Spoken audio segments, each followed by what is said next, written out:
We're going to call this meeting to order for the Grantsville City Planning Commission on Tuesday, July 7th. Got to start again. All right, we'll call this meeting to order for the Grantsville City Planning Commission.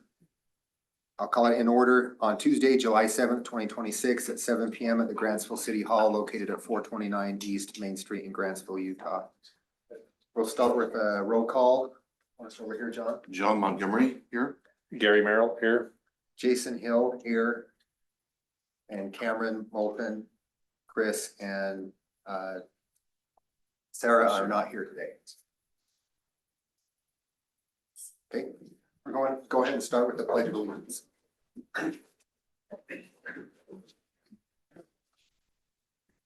I pledge allegiance to the flag of the United States of America and to the republic for which it stands, one nation, under God, indivisible, with liberty and justice for all. Amen.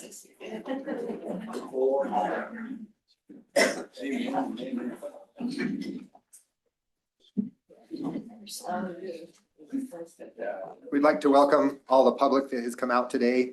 I will walk through a couple of things, the order of how things will work out here as we go through these items that we're going to consider today. For each item, we will go through a separate public comment period. And so we will start with Can we pull your mic down and just speak a little louder? Thank you. we will start with a staff presentation, which will be followed by the public hearing for that specific item. And then we will have the commission will be able to decide and have our consideration of that afterwards. A couple of things to make people aware of. Each speaker will be limited to 3 minutes. And we will ask that you state your name and your address when you come up to the podium. And also understand that we as the commission will not engage with you as you're giving that or you're sharing your comments, but we will listen to what you have to say. We're going to start by opening the first item that we have, which is a consideration of a proposed final plat for the West Bench Subdivision located at 169 North Taylor Road, located in the R121 zone.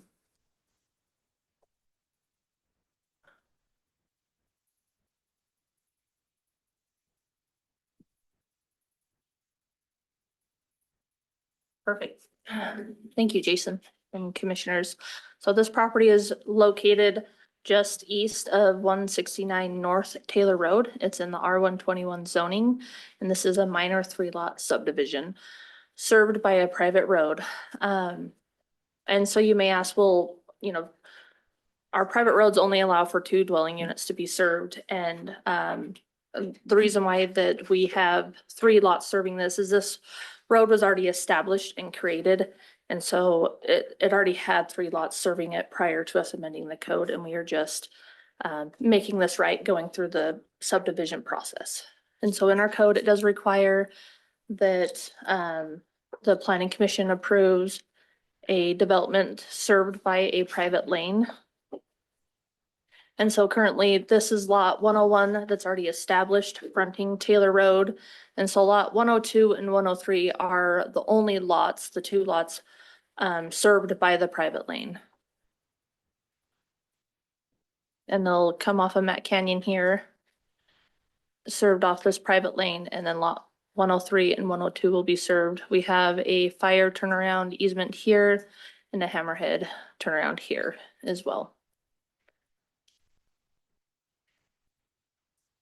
As we reviewed this, there were concerns with fire because this is in a wildland fire area.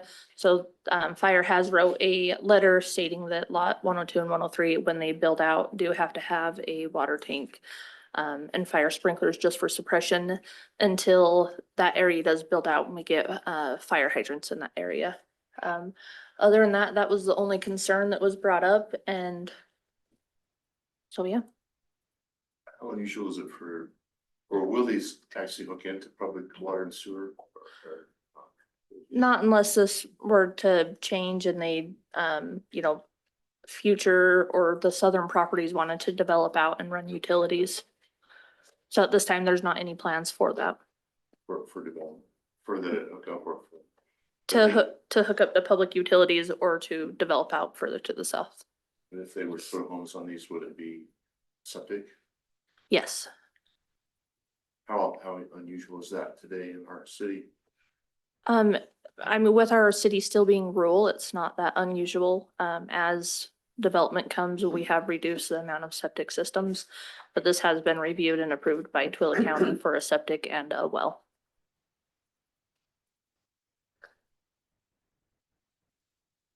What would be the cost you estimate to connect the city? How close is the city? There's no utilities up there. Yeah, I mean, anywhere, how close? The closest is SR 112, so I mean, you're probably, About a mile away. yeah. That's all I have. Any other questions, Gary? I have no questions. Thank you, Shelby. Okay, I will now open this item up for a public hearing for agenda item number 1.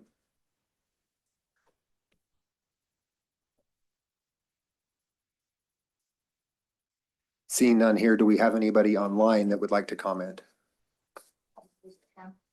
Please raise your hand if you're online.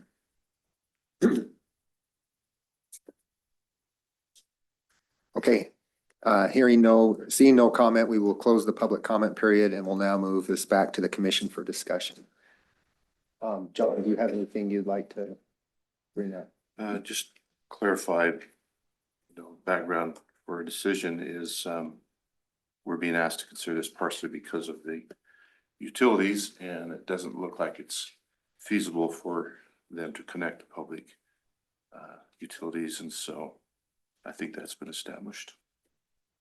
That's all I have. Okay, Gary, anything from you? Nope. I have no other comments on this one, so I'll entertain a motion if anybody would like to bring one up.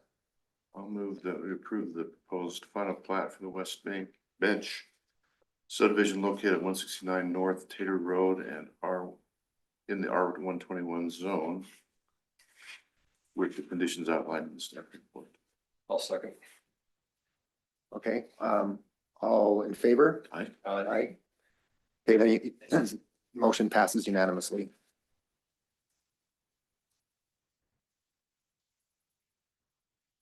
Okay, we'll move to agenda item number 2. This is consideration of a request for a plat extension approval for the Wells Crossing Phase 7 subdivision. So in our code, it outlines that they have 1 year to, build infrastructure and record the plat, and they are just running behind. So they have requested a 6-month extension, which is allowed under our code and requires planning commission consideration. This is located just off the Mormon Trail. You have you have phase 5 here, and then scenic slopes to the north, and then you have North Star Ranch just to the west of this project. Shelby, is this their first extension they've requested? Yes, on this project. Did they state why they're running behind? Because they're in a floodplain, and so there were things to figure out and how to proceed with that and process. That was my questions. Okay, any other questions, Gary? Nope. Thank you. No public hearing on this. Okay. So this is informational only? Correct. It is asking for a consideration, so you would have to make a vote, but no. Okay, I No public understand. hearing. All right, I have no questions and I'm okay with it actually, so. Yeah. I'll entertain a motion. I'll move to approve the request for the plat extension approval for the Wells Crossing Phase 7 subdivision with the conditions outlined in the staff report. So I'll second. Second, John. Okay, we'll go for a vote now. All in favor? Aye. Aye. Okay, that motion passes unanimously. Okay, we'll move on to agenda item number 3. This is the recommendation of a proposed master development agreement for Falcon's Landing subdivision located approximately on Booth Street and Wild Rose Drive. So, I don't know, maybe 2 months ago, I brought this in front of the planning commission to ask for feedback on aligning or extending Wild Rose through. There was positive feedback from the planning commission. And a development agreement was required with that. And so I'm here today bringing forward the final plat. Well, it would be the updated preliminary plat. Let me zoom out here so that you guys can see this. Wild Rose would extend through. So instead of having this dead end here and just having this loop, Wild Rose would extend through. Can I turn that TV so that they can see? Yeah. Just don't bump your heads when you walk out.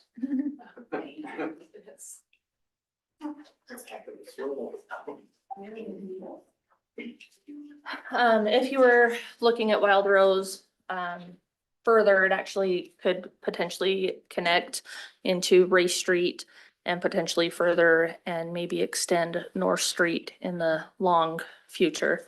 And so a compromise for Wild Rose, because it is in the R112 and the RM7. So the lower portion is RM7 and the northern portion is R112. For the developer to lose 2 lots and to extend Wild Rose through. It was discussed to reduce the lot sizes to fit, it's right around 6,800 square feet. Let me zoom in. So these lots, so lot 6 is 9,000, lot 7 is 7,000, then you have your corner lots at 10,000. And then lot 7 and kind of this line above, we range from 6,750 to 9,000 square feet. The majority of them stay right around 7,000 square feet.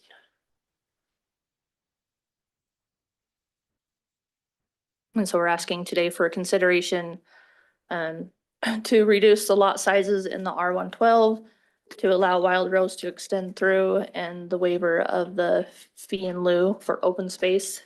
The fee in lieu open space can only be used within 1 mile or the nearest park. And there is not one that's, I mean, they're close, but not there. And so, approximately $5,000 to $7,000. How is that going to benefit us just sitting in an account? Anything unusual about the development agreement? No, it's using our template that was approved by Planning Commission and City Council. And so it's pretty basic. It just outlines the extension of Wild Rose and that the developer has to pay for it, allowing for the lots to be reduced to the 6,750 and up. It has to match this layout. It can't change, and the waiver of the fee in lieu. Can you just elaborate on the fee in lieu just for everybody's benefit? Yeah, so in chapter 21.1.15.5, it says a development that is less than 20 acres can pay a fee in lieu instead of dedicating 10% of open space or 10 acres that the city would require. Because this project is under 20 acres, then they could pay the fee in lieu. So what that means is they go out, they give us an analysis, the cost analysis of the undeveloped land that says, okay, this land is worth, we'll say $200,000 undeveloped. Then we take 10% of that, and that's what would be owed. In this case, you said that I think a little bit, but what was the value here that would be waived? We have not obtained a value on this because that's not due until the end of the project.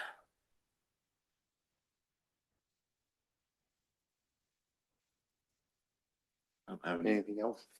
John? I got a question. Gary? Well, we will take questions in a minute when we come back for your public comment. I guess I'm just make sure I understand that you just said we won't know the valuation of the property if we do the in lieu of until the end of the property being built out? No. So until the final plat is recorded, it's Okay. not required until they want to record the final plat. They have to give us that information, and then they would have to pay those fees. Okay, And so at this time, because it's still being reviewed and we're waiting on approval of this layout, that hasn't been asked. okay. So we're probably talking less than $10,000. If I had to guess, yeah. So if we approve this master development agreement now, will we see this again? For any That approval? could be something that you'd want to see. It would just be the plat that you guys would see again. If your best guess is that this is less than $10,000 and it's not material to me for a open space investment, but that's me. Agreed. Gary, anything from you?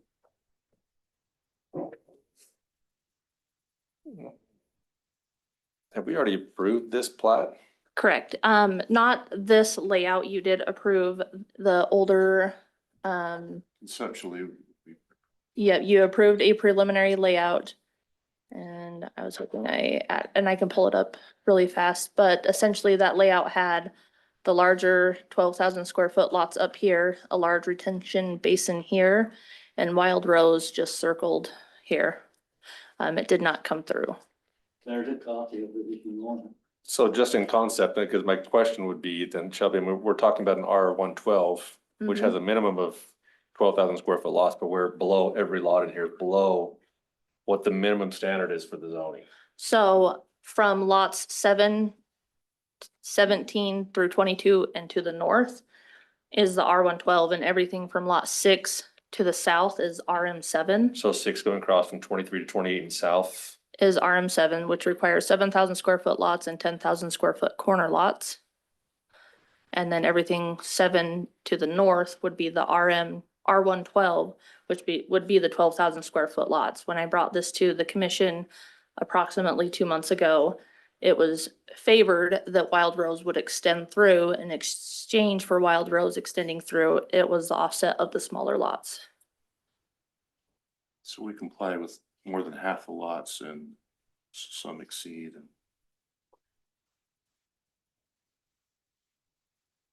I guess I'm just going back to where the previous conversation we had, that we denied an application because it didn't meet the minimum standards, and here we are again, not meeting the minimum standards. I think there's a continuum, spectrum, how severe does or doesn't meet, and again, what the city may get for it. So I don't think every decision is the same there, and I think this is unique, and Correct. most of the lots do comply. And this was direction from planning commission, so it wouldn't have been brought forward if there was direction that it was disliked. I think one of the trade-offs that we did talk about was that having the road in there was and benefit to the city. And so we were looking at allowing something that was a small change where it's more of a win-win. But did you have more questions, Gary? I just looking more for consistency of decision making. Seems like everything's always an anomaly, and I'm not a fan of anomalies. Part of why we're here, No, I agree, but we have zoning for a reason. If we don't have zoning, then if we're not gonna follow the zoning, then why have the zoning? I mean, there's some standards that should predicate and dictate decision making. Otherwise, it's the Wild West. We could just, if you like the decision today but don't like it tomorrow, there's no standard to really uphold. And I don't know, does this open us up to litigation further for somebody else? Say, hey, wait a minute, you approved their smaller lots, but not mine, and that's why I I mean, think the it's same important zoning. each time we make a decision, because there have to be exceptions.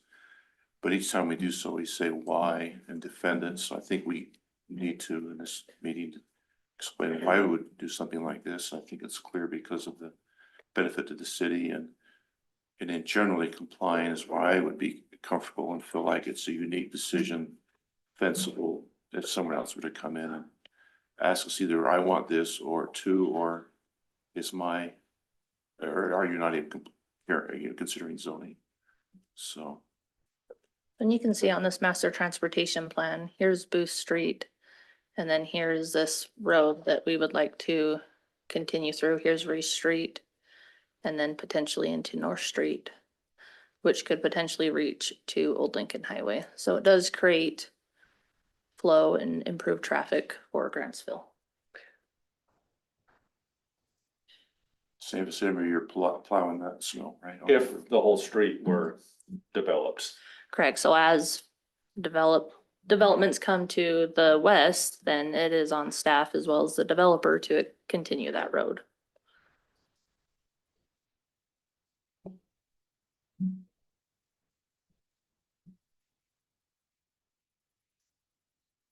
Anything else, Gary? No, not for now. I will state that I think one of the things that I look at on this is that we are seeing what not meeting the letter of the law meets the intent of what we're trying to look at. And I think the continuity and laying the groundwork for that road to continue, not that we can guarantee that it will, but we're setting it up so that it could. That's where I kind of look for you, but Okay, anything else? Nope. John, Gary? Nope. Thank you, Shelby. Yep. We will now open this item for public hearing. For agenda item number 3. If you'd like to make a comment, please step forward. We did receive one letter that was sent to planning commission. Wayne Boyer, I own the property below that.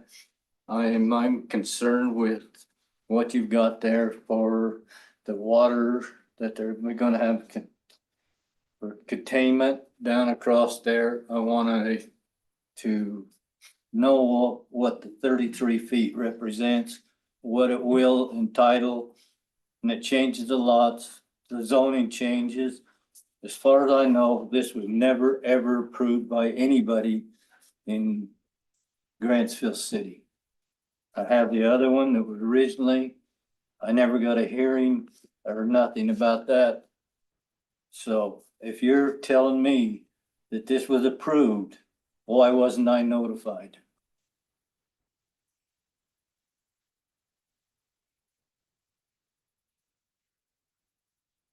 And if that goes across there, I wanna know where that retaining water comes in and goes out. I believe it's 33 feet across from point 10 to point 1. Is that correct, Shelby? It is 33 feet. 33 feet. What is going to happen? My property's there. What's gonna happen to the water? I wanna know how it's gonna intake and exit to there. So those are questions that you can come down to the office and ask, but planning commission can't answer All right, questions. all I wanna know is you people know where it's at and what I expect before you start passing things. Absolutely, That's all I need to know. absolutely, sir. Thank you. Thank you, Wayne.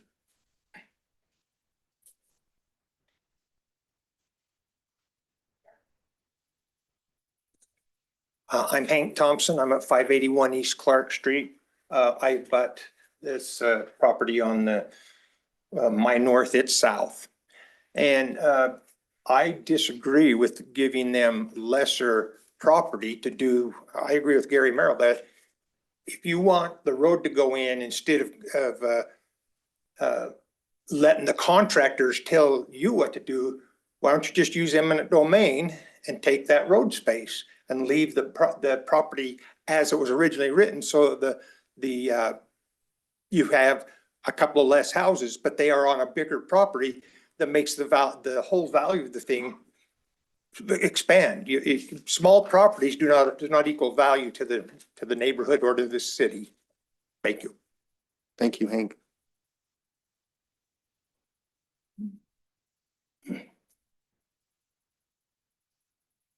I'm Jeff Everett. I live at 589 East Clark Street. I bought the property as well. Some of the concerns that I have, I think there are some inconsistencies as I look at this plan versus how city regulations are written currently, and I'm the one that filed the letter.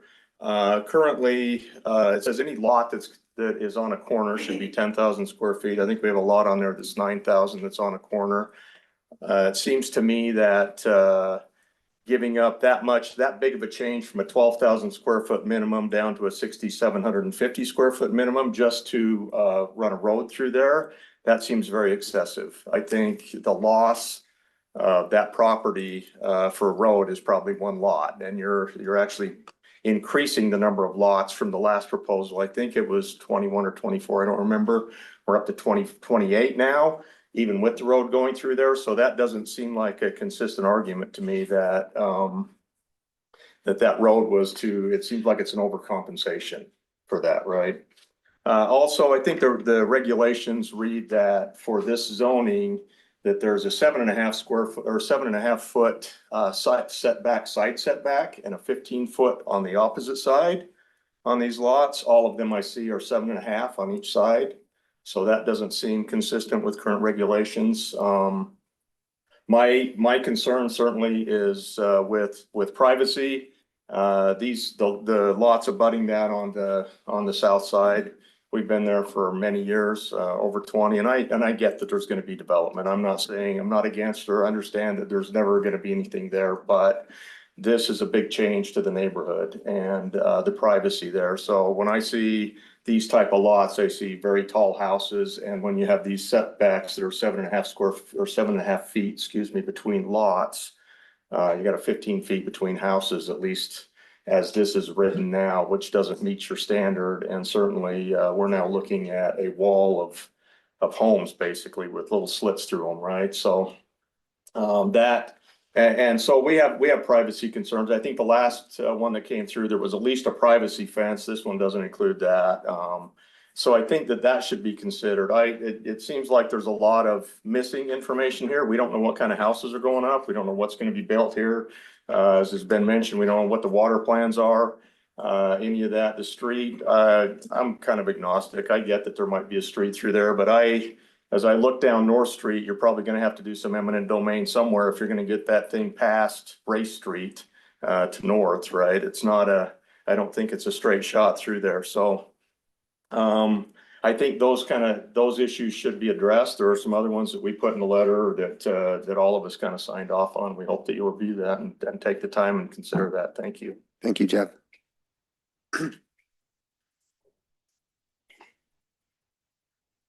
I will be pretty quick because I can see, I'll second everything Hank and these guys have said, so and Jeff has said. I agree with what they said.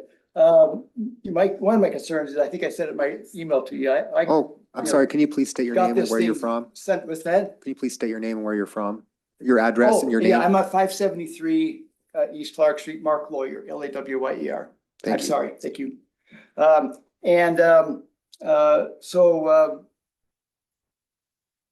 Three of those lots will butt right on my back property line.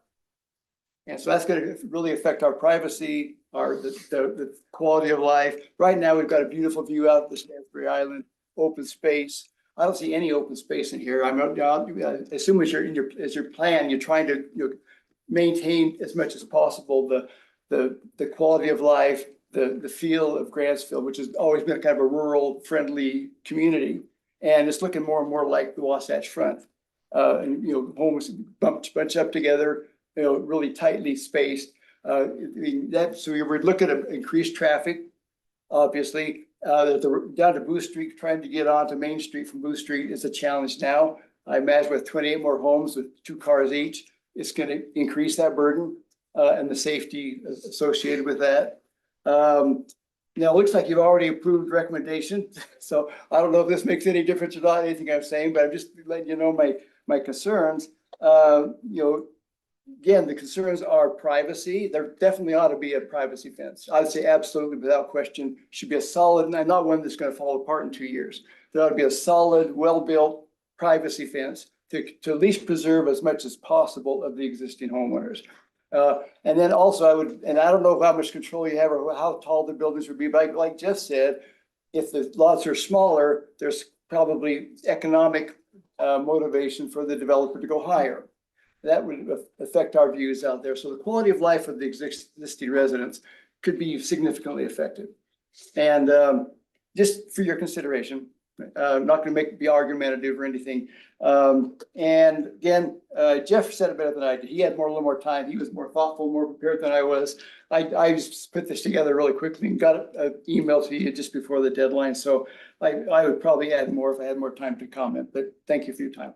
Thank you, Mark.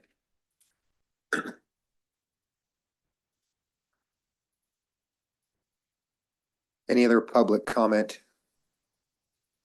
Anybody online, if you'd please raise your hand.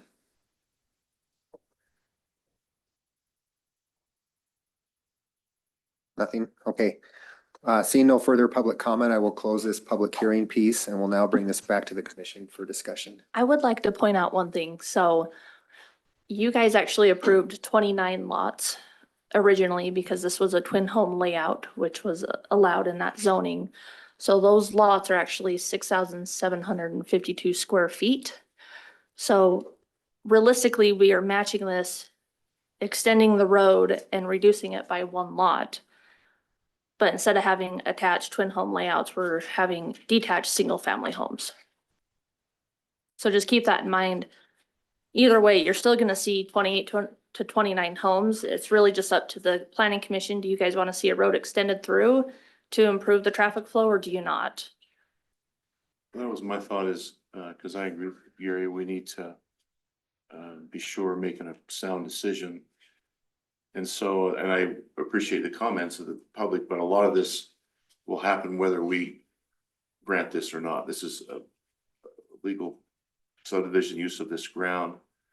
I don't know that it calls for a privacy fence. I don't think the zoning requires that. I would like if you could just address, you just briefly did, but the trade-off, this gentleman that brought up, is this a proper compensation for the one lot? So just maybe clarify that one more time, so it's clear what the exchange is here. So currently, this layout that is shown on the screen is 29 units. You can see lots that are labeled A, B are attached twin home layouts. So they'd be on a 6,700 square foot lot. And the exchange is, instead of having those be attached homes, they would be detached single-family homes with the exchange that Wild Rose would extend through and the fee in lieu would be waived. So either way, this is an approved subdivision. This layout here is, we as staff came to the planning commission going, look, it would be better for the city for Wild Rose to extend through. They're losing approximately one lot, so instead of 29, they're getting 28 lots to run Wild Rose through. And they also be detached single family as opposed to twin homes, Correct. which is, I would hope the neighbors would feel is better. Can maybe just to leave some of the concerns, the building height, could just address that what's permitted here. Yeah, so in our land use code, we do require that the building height does have a minimum. So in the R112, it cannot be any taller than 35 feet and the lot coverage can be no more than 20%. And in RM7, the building height can't be taller than 35 feet and the maximum building coverage can be 35%. And I'm assuming that's the same with any of these homes, existing homes around the property right now. Correct. So, and then as far as fencing, in the construction plans, we do require fencing. It's something that you guys are welcome to include in, we could include in the development agreement, or if a motion was made, we could include that in the motion as well. And the water issue, that's something that's going to face either way. The gentleman can come in and sit down with you and understand what's going on. Correct. We could pull up the construction plans, have them review it, have the engineer sit down with them, the city engineer, and go over those construction plans to show where it's inletting and where it would be outletting and what water they have to keep on their property. All of this has to comply. Yes. Yes. Can you speak to the other comments that came up that Jeff brought up about the setback and that it did not meet city code? Correct. So you guys approved these setbacks originally. And so when this development came through, it did come through before our 7.5 and 15 feet. It was actually 7.5/15 on this development. And then this is originally what it looked like with the bigger lots, and then they're cut in half for the units. And then here we have 7.5 for your public utility easement and your setbacks. You have your rear setbacks. That's 25 feet. You got 20 feet and 25 feet.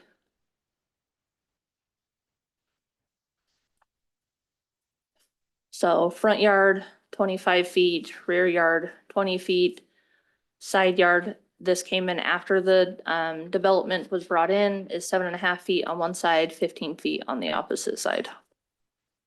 When you say it came in after, It came in after we amended the 7.5, because it was 7.5/15. And because it was ambiguous, there was issues enforcing that. So we changed it to 7.5 on one side, 15 feet on the other. So it was clear what we were trying to say and pursue. that's done whether we approve anything tonight or not, that's done. Correct. So you can see right here, it actually said 5, and then it was an asterisk 15. And the asterisk was setback shall be as listed or match the easement width, which is ever is greater. And so, 7.5 plus 7.5 is 15 feet.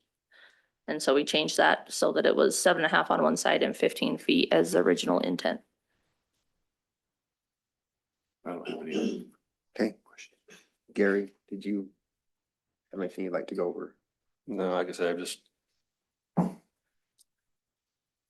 I've stated what I've had to say, so I'm good.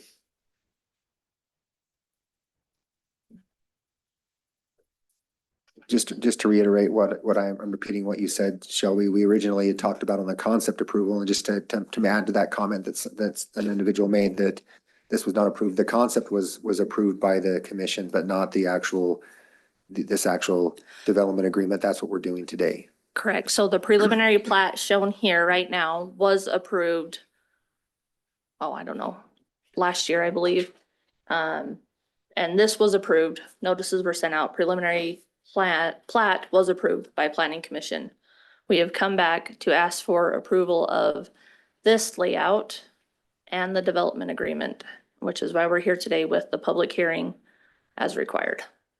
So this layout here has not been approved. Okay. Just you remind me of one other comment. We've had a few people in past meetings talk about not being noticed and so forth.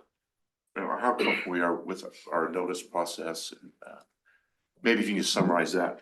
Yeah, So so. people at ease here too, what happened. Absolutely. So we obtain a radius report, a 500-foot radius report from Twilla County. So Twilla County goes, they look 500 feet around that property, and then they give us the addresses. And then we print out those addresses, put them on an envelope, and send those letters out. So if the address is incorrect with Twilla County, or you have a PO box or things like that and you're not receiving it, that would be things to address with UPS and Twilla County.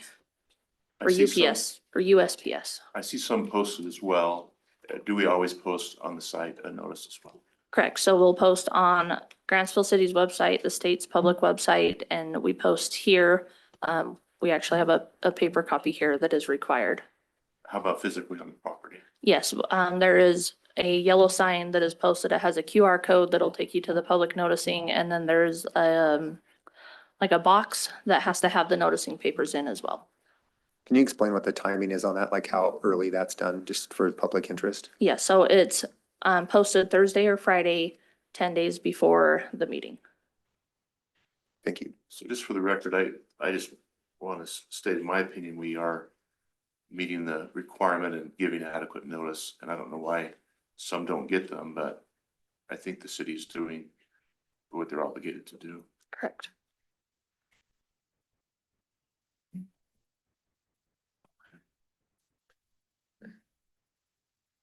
I don't think I have anything else for you, Shelby. As we kind of close this out, I will kind of, John, you've kind of talked through where your head is. I will say one of the things that I'm looking through on this, I think we are looking for what's in the best interest of the city, and our job here is the planning and zoning commission is to look at how this complies with city code.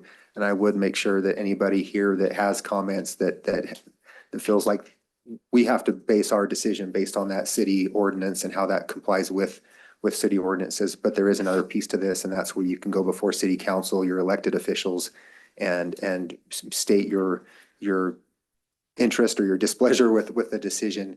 We are limited to what we can do there, but we do take into consideration every comment that comes in. We just have to look at that as how does it comply or not comply with our zoning and ordinances, and interpreting what we have for our future planning. Correct. And so this, Can I ask a question? I still got time. We're out, sorry. Okay. this will go to city council, for a consideration and public hearing as Right. well. And I would invite people that are here, whether you like our decision or not, to please attend that city council meeting and voice your opinion. So you can voice it then. Yes. Okay, if we don't have any further discussion, I'll entertain a motion.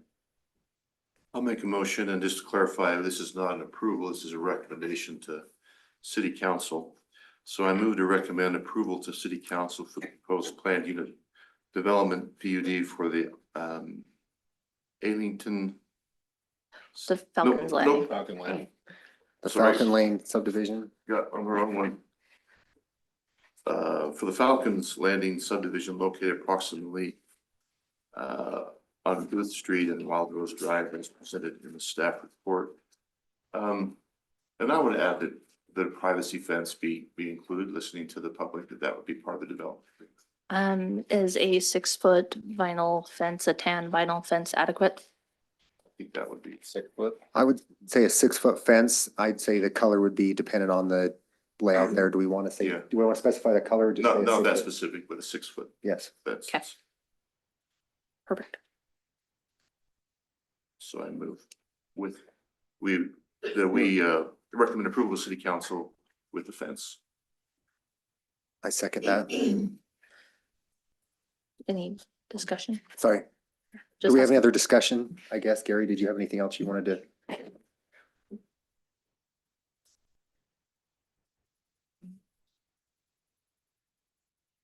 No, I don't think so. Okay, Then take your vote. now I will go ahead and take a vote. Aye. Nay. Aye. Just for clarification, we'll need to state who, Gary's name? nay. John Montgomery, yay. Jason Hill, yay. Motion passes. Thank you. We'll now move on to public agenda item number 4, recommendation of a proposed planned unit development PUD for the Arlington subdivision on parcels 010590-0040 and same proceeding numbers with the -0039 located in the mixed use zone approximately located at 948 East and State Route 138. All right, hold on one second.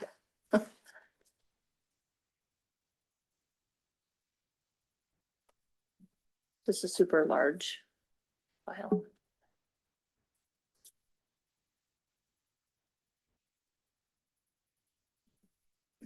So this is the Alington subdivision. It is located in the mixed use zoning. So this is our highest zoning designation. It's on 33.67 acres. At approximately 948 East Main Street, located just off of SR 138. The proposed PUD establishes the overall development framework for the property, including residential neighborhoods, future commercial development, roadway circulation, open space, pedestrian amenities, and utility infrastructure. In October 2022, the Planning Commission first reviewed a preliminary subdivision layout consistently primarily of detached single-family residential lots. In December of 2022, the City Council approved the preliminary plat through Resolution 2022-82. In September of 23, the Planning Commission considered the PUD required by the mixed-use zoning. At the time, staff confirmed the PUD was procedural but not significant. No significant deviation from city standards were being requested. Since those approvals, the applicant has redesigned and submitted back an updated PUD. And in June 2025, we reviewed this. We determined that it was ready to go to Planning Commission as a discussion. And so here we are. So this is 33 acres with 255 residential dwelling units. Per the proposed master development agreement, it has commercial fronting SR 138, public streets, private alleys, sidewalks, HOA maintained, public and sewer infrastructure, storm drains, RV and contractor parking, and future phased development.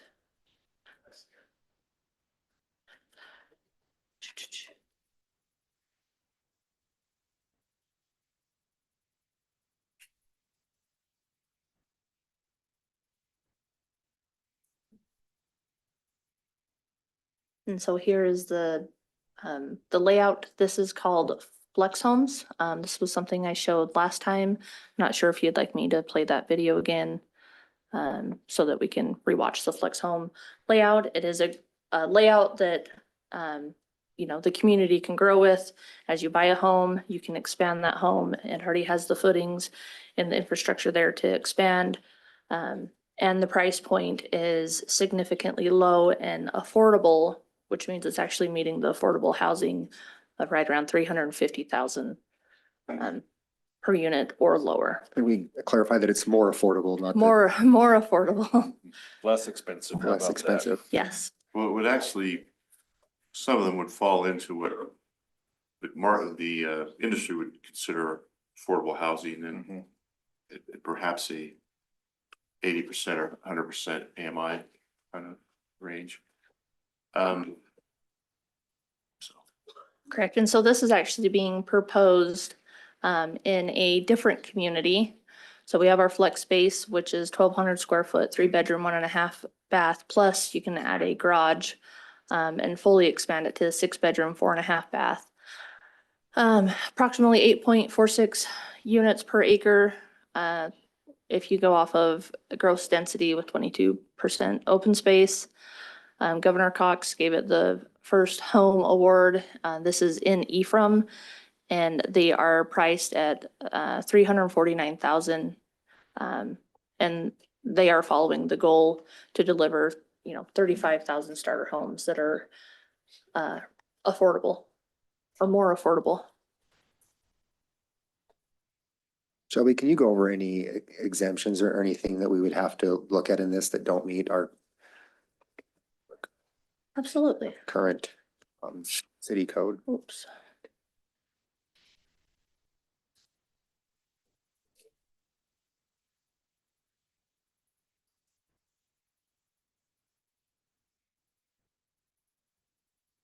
So currently here in the white, maybe my computer will be nice.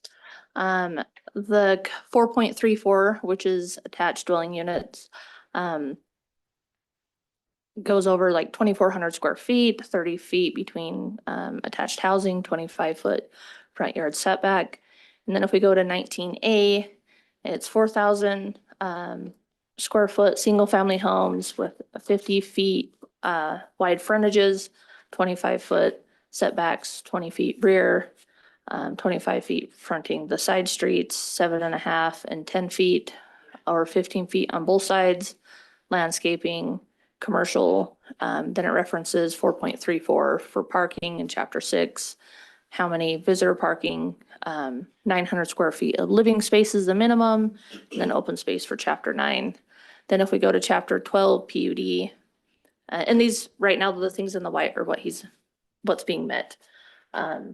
Chapter 12, which is a PUD, references 19A and 4.34, which would be here.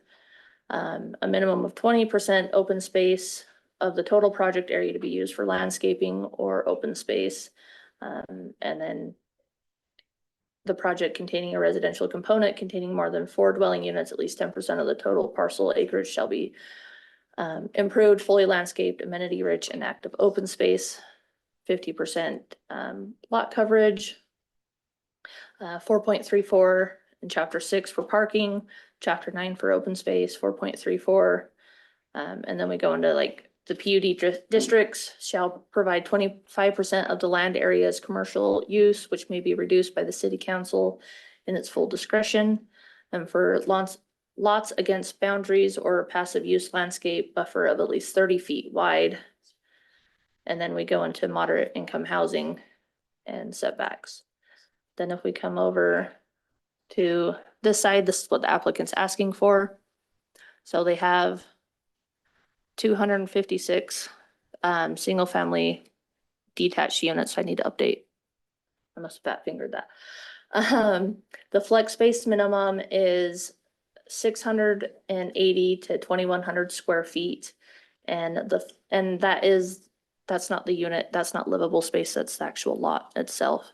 They would be 2 and 3 story units. The flex gen, which is 3,000 to 3,090. The flex garage is 2,500 to 3,700 square feet. And the flex premium would range in between 3,800 to 7,000 square feet. The majority of these are a 30-foot accommodations with alley and side loads. The public road, they're 15 feet to living space, 20 feet to garage and private alley parking areas, 10 feet to living space. So these are the setbacks they're asking for, which is a significant reduction. 20 feet for project exterior private alley, private or parking access 5 feet minimum driveway width versus the 25 feet. With no parking, 20 feet maximum driveway, and no driveway allowed between 5 and 20 feet. And then you have your 15 feet living space or 20 feet to garage. Again, a setback on the corner lot. 10 feet on your side yards, and then 6.36 acres or 18% is open space and would be maintained and landscaped by the HOA. The applicant did ask for 60% lot coverage versus 50%. And then parking, they are providing 1,100 parking stalls, which is approximately 4.29 stalls per unit. They're providing 38 parking stalls in the RV parking, and then visitor parking is 413 for a total of 1,138 total parking stalls. And then they're providing 6.36 acres, which is 18%, which is a little shy of the 20 to 25% of the open space. And then they're providing 3.05 acres of commercial, a minimum of 900 square feet of living space, which they're meeting. And then on the buffer, they are providing a 7-foot buffer instead of a 30-foot buffer. And then I go into moderate income housing, saying that 50 of those would need to be dedicated and deed restricted to moderate income housing. But as the price point is right around $350,000, they would be meeting the moderate income housing pricing. We would just make sure 50 of them are deed restricted, so they can't be sold for more once they're maybe built out or expanded. What does our city consider moderate? What do we specify an AMI for moderate? We just follow what the county is.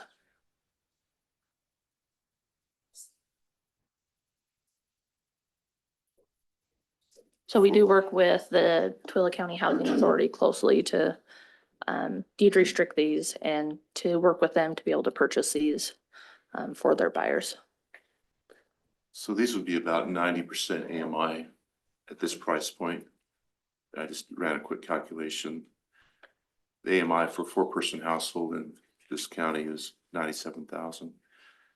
So just doing the math and so forth, that if you were to be restricting it of what I would consider affordable housing moderate, it's 80% AMI or less than 80% AMI, would be about a $320,000 price point that, you know, someone could afford, or about 340, about, I guess about where we're at, would be 80%, barely 80% with some down payment. So I would point out too that I think this is great and I support it. I don't know that one thing about this concept, even though I support it, we have this look probably about what initially gets built, because adding on to the home to me doesn't seem realistic in that you'd have to refinance your mortgage, you'd have to come up with the cash. So how you would capitalize additions to these homes, maybe we can be enlightened here tonight, but you know, I don't know that that's going to be realistic. But it's a great win just to get what they are planning to build up front, you know, the initial home. So I'm not placing a lot of confidence, or I don't think we should, on these guys will all build out all 3 phases of the home and be able to afford it. I don't know that that's really going to happen. But it is, again, I think what would be considered moderate housing at this price point that they're suggesting.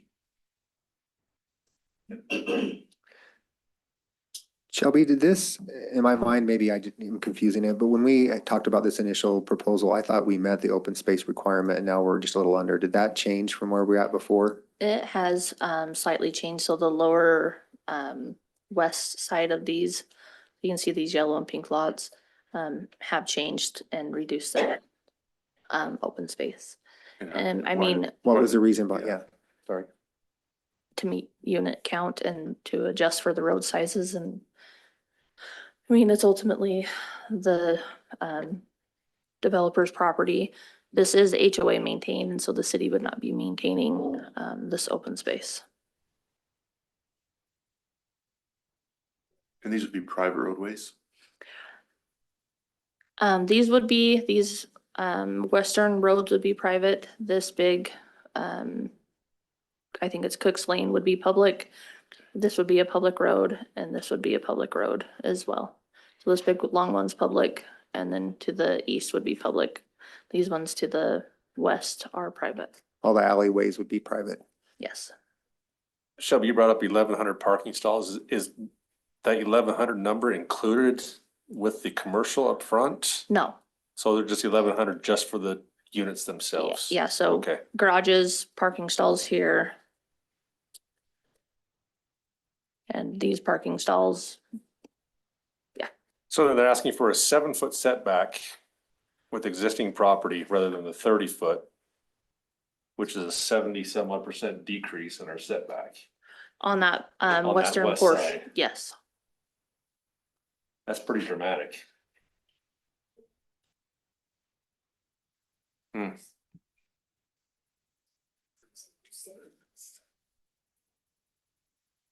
guess this is where it even comes from right here, like concept. This, I hear a lot of people say, well, this is just a concept, this is just a concept, but concept, as we've even seen previously, this is the reality of what they want to build. I think that's, I mean, it's a mixed use, it fits the property and what he wants to do, but some of these requests, I think, need to be addressed before I would be comfortable moving forward with a lot of this stuff, especially that 7-foot setback for the stuff against Sun Valley Ranchettes. That's right on top of your property.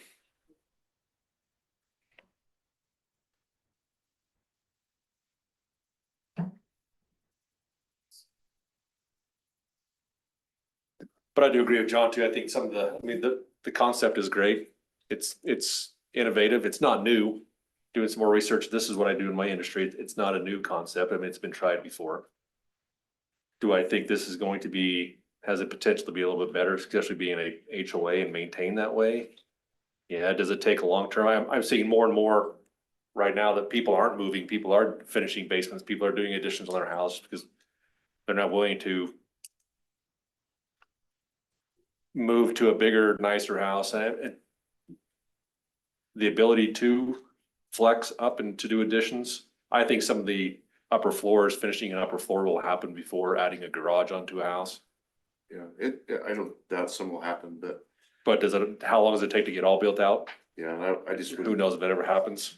I wouldn't count on that, but for me, just the fact we're getting this far, I mean, every city has an obligation, and I happen to do this for a living, though, is financing apartments, and if Grantsville City's serious about providing some affordable housing for people in this room's kids to be able to stay in the city, especially as they just starting out, it's not gonna get any better than this.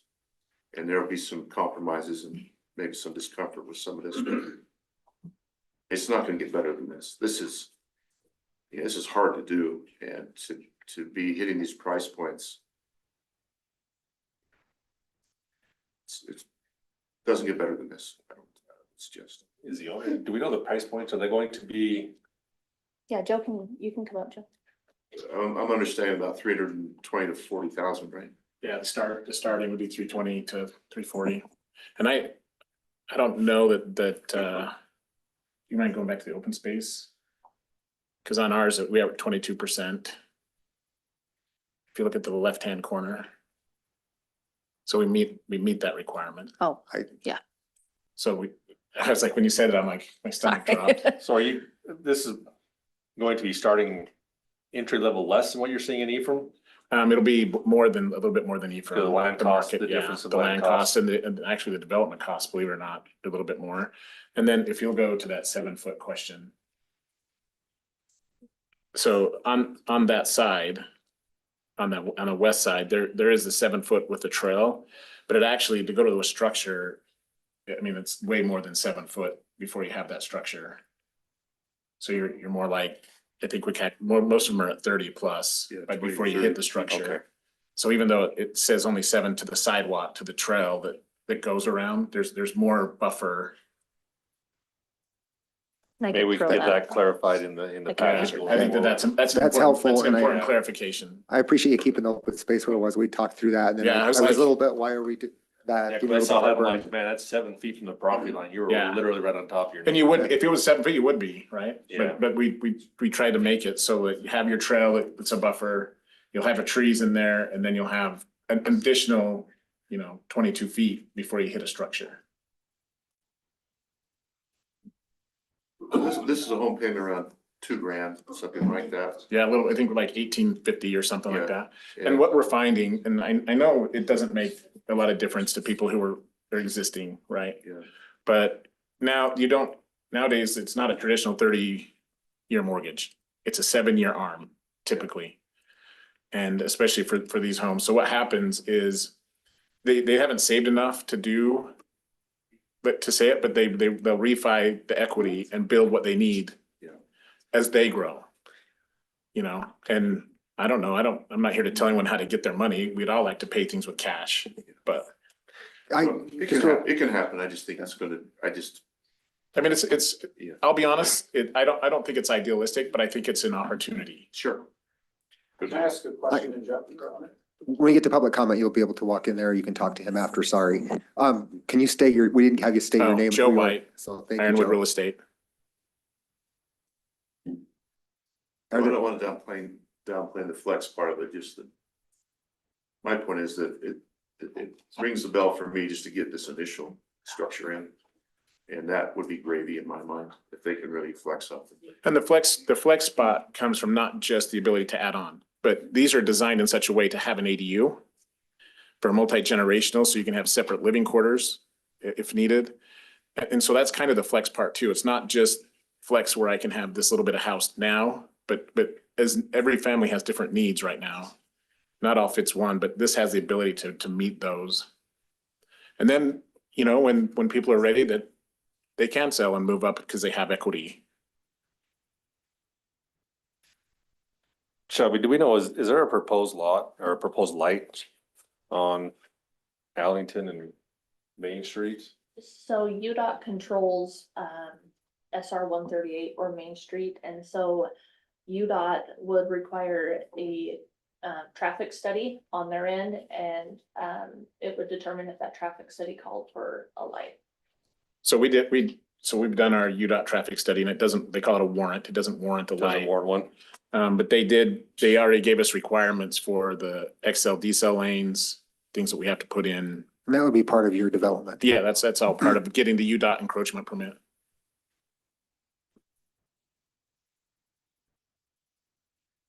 Do you have any more questions? No, I really wanted to address that setback, and now, thank you for. Yeah, It's set 7 feet to the trail and not to the property line. Yeah.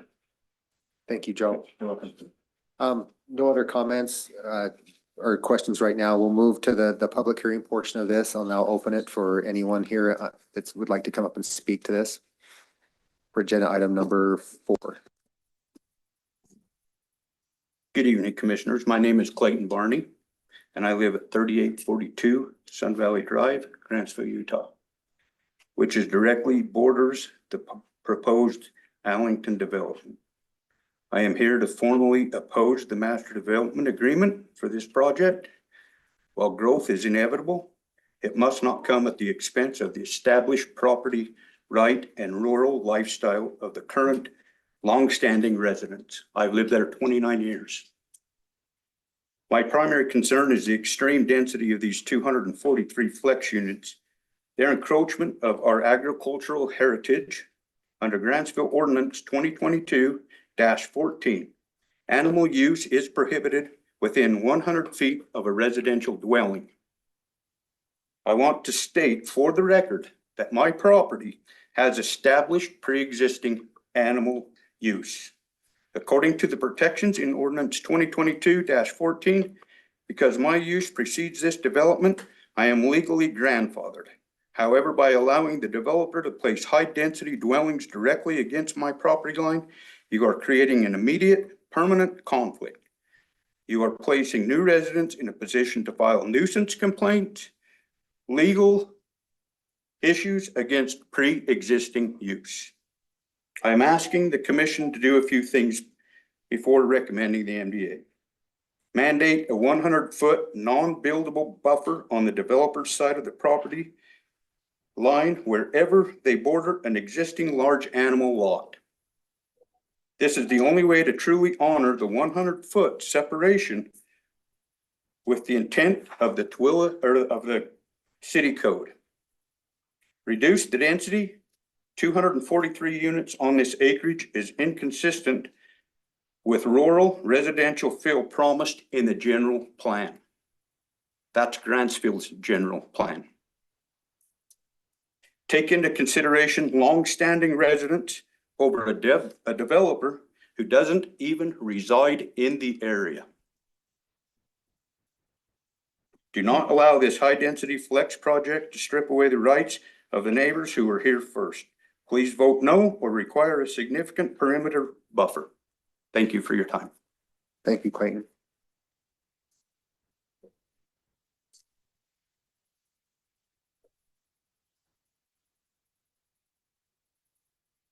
Good evening, Commission. My name is Nadine Hunt. I live at 3746 Sun Valley Drive. And I apologize, I was not able to hear the young lady as she gave quotes and everything, so I hope I don't say the wrong things there. I am writing to formally express my strong opposition to the Arlington Subdivision PUD parcels, while the applicant Ironwood Real Estate LLC proposes a mix of commercial and residential uses. The density units per acre totaling, give or take, 243, and I think it's a few more than that, units is an unsustainable burden on our existing community. I urge you to deny this proposal for the following reasons. Water emergency mandate. Governor Cox on May 21st, 2026, executive order declared a state of emergency due to historic drought. Grantsville is currently rationing water, irrigation, adding 243 new units will deplete reservoirs that are already at critical levels, directly threatening the water security of existing residents and their livestock. My second concern is safety and fire access. The Alington PUD features private streets, or according to the plot plan, alleys. We require confirmation that these roads meet the 20-foot width and 55-foot outside turning radius required for aerial fire trucks, ambulances, and all emergency vehicles. Failure to ensure this access puts current and future residents at risk, as well as Grantsville City, which could possibly be a lawsuit for not meeting codes. Density and lot size. The developer has required significantly reduced lot sizes, some as small as 20 by 30 feet for townhomes. This extreme density is extremely incompatible with the surrounding large lot character of East Grantsville. Flex homes, to my knowledge, are not required to pay property taxes. Will the revenue from these homes cover the city's long-term cost to serve them? If not, who pays the gap? I respectfully request that the Planning Commission deny the recommendation for both the Alington PUD and the Master Development Agreement. And I would just like to add, is there anyone here, any of you or anyone in this room that would be interested in purchasing one of these homes? Thank you, Nadine. To live there. We can't engage, but thank you for your comments. Thank you.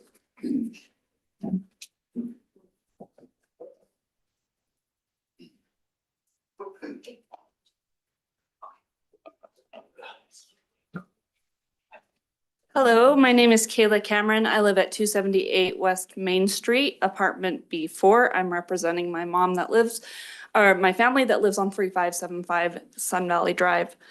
And I am urging the Planning Commissioners to oppose the approval of the proposed Alington subdivision development. Traffic congestion has been a significant issue within our city, with minimal improvements over recent years. I believe addressing transportation concerns should be our top priority before approving large-scale development that includes both commercial and residential projects. According to the city's general master plan, transportation infrastructure has not been updated since 2005, despite including statistics from 2013 to 2015. Whether it has been over 20 years or 10 years since the last update, our streets and traffic management systems require urgent attention. In October of 2025, UDOT reported our major highways are deteriorating and will continue to worsen. They have identified the need for improved local road networks and based their assessments on the assumption that both SR 112 and SR 138 are widened. Even with these assumptions, projections indicate that traffic volumes will more than double in 6 years. UDOT has recommended additional connector roads and the installation of traffic signals along these main routes. As residents, we should not wait another 20 years for a new traffic signal or improved infrastructures. Introducing a large mixed-use development will only exacerbate existing traffic issues. While I understand that they are primarily state-managed roads and that any modifications must go through UDOT, it is ultimately the responsibility of the city and its leaders to ensure that a future development aligns with the city's master plan. I respectfully request that the city conduct a comprehensive traffic impact study for this project, considering a full build-out. Scenarios, potential expansion, school drop-off and pickup times, deliveries, construction activity, and emergency response needs. I do not support the approval of the Alington development until a traffic impact study has been publicly posted, reviewed by the city, and enforceable off-site improvements are agreed upon and implemented prior to occupancy. Thank you. Thank you, Kayla.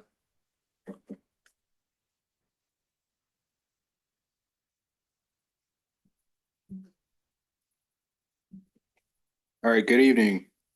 My name is Marty Grant. I recently moved in to 269 Cook Lane here in Grantsville. And tonight I'm speaking specifically about flex-ready homes and their unproven concept here in Utah. In order for their business model to work, they state they require regulatory flexibility and they need cities to change their rules to make their business model work. Kurt Matt will be a flex-ready spoke at the Utah State Legislature, pushing in favor of House Bill 184. Bountiful City Mayor Kate Bradshaw and Cameron Deal with the Utah League of Cities and Towns voiced concerns in opposition.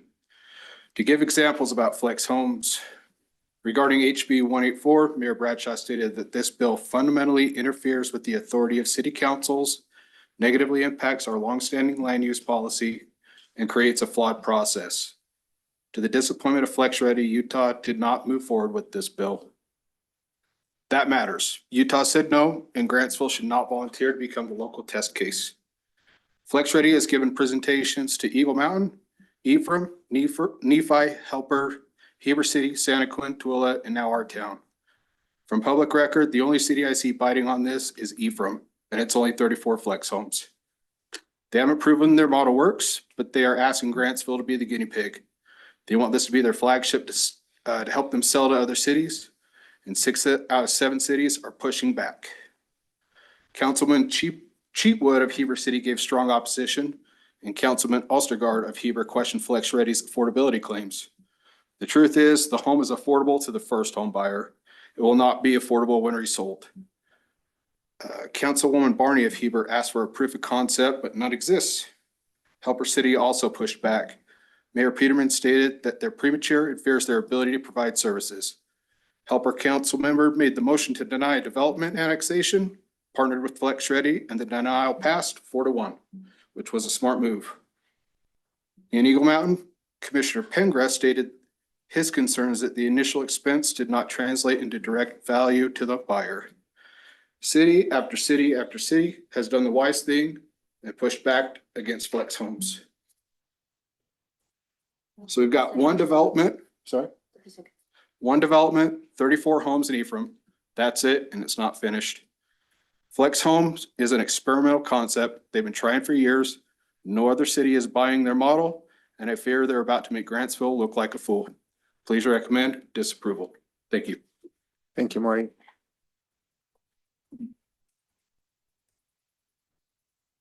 Hi there, my name is Jeff Nestegard. I live at 3610 Sun Valley, borders the property on the Plan View South.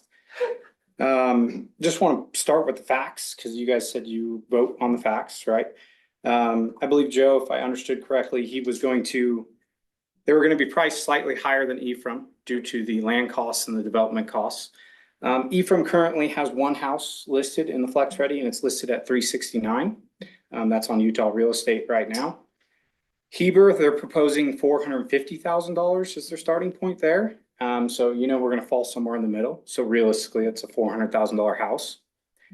The other thing is that there is 2,339 already approved higher density houses in PUDs in Grantsville.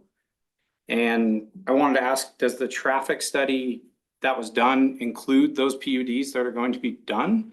Because all the feeder from 20 Wells is going to go right onto Main Street, right? So does that traffic study actually include those planned houses as well, or is it just taking into the current conditions? That's a big concern of mine.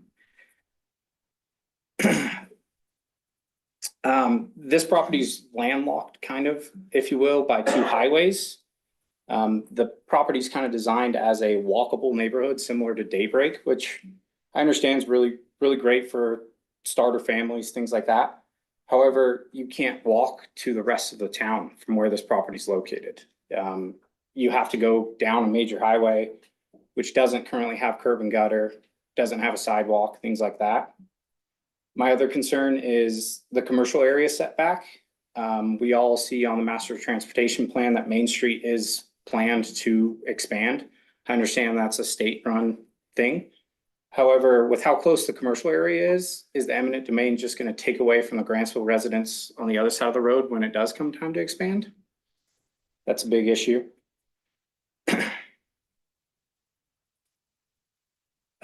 And then my last concern, obviously I live there, is privacy. You've got 24 to 48 cars parked not in a garage, in a parking stall, backing right up next to Sun Valley, which is all acre lots. That's a huge issue. Not only do you have, 1 to 2 backyard neighbors, now you have 24 to 48 cars that you hear going in and out all night long. Headlights, the way they pull into the parking spots, those shine directly. Actually, the one on the far right is my property, and that's going to shine directly into my bedroom window. So when 24 cars pull in and out all hours of the night, day, I get headlights. The other thing was the walking lane. That is the 7-foot setback. That's a potential of 1,100 people that want to walk this neighborhood because it's beautiful. It's a great design for what it is, not the location. Jeff, you're out of time. Ah, man. I didn't want to. Hold on.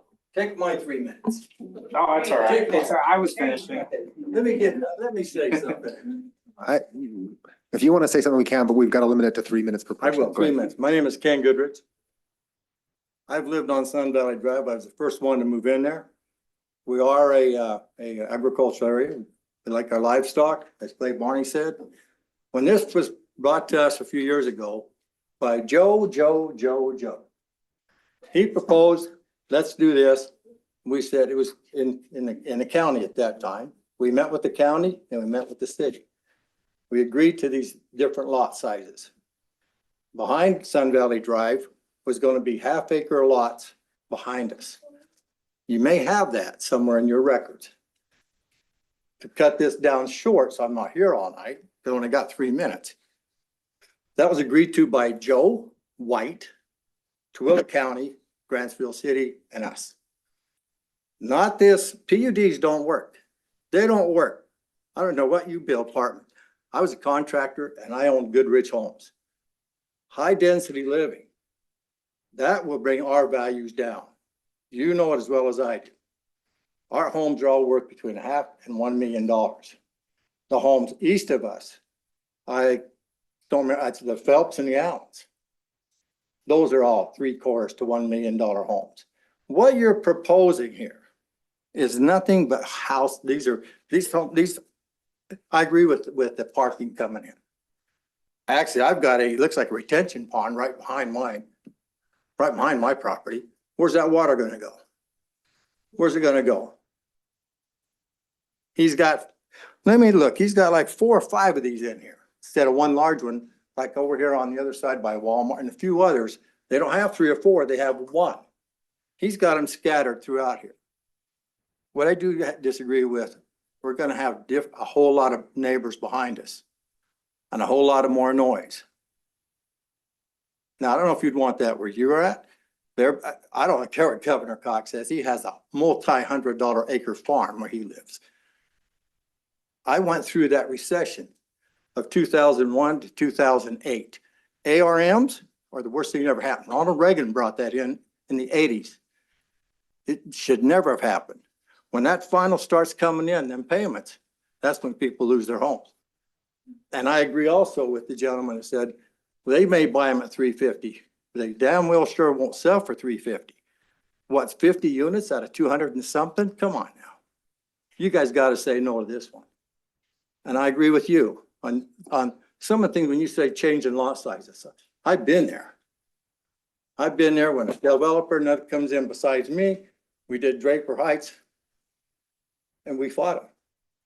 No, you're not going to go from 12,000 to 7,000 because that's not right to other builders. And there was a lawsuit and that developer lost. So what I'm saying is you got to be careful here. Thank you, gentlemen. Ken. Okay, Your I time's want to up. thank you. I want you to consider Sun Valley Drive and everybody else in Grantsville City, not just us, the entire community. So thank you. My name's Robert Smith. I live at 3829 Sun Valley Drive, the first house where, if you slide that forward or this way, please. My house is right there. That's my property. I just moved there 2 years ago to get out of the city because I thought Grantsville would be a really nice planned place that it would be done like ranchettes next to us, like the first plan they had. I would agree with that.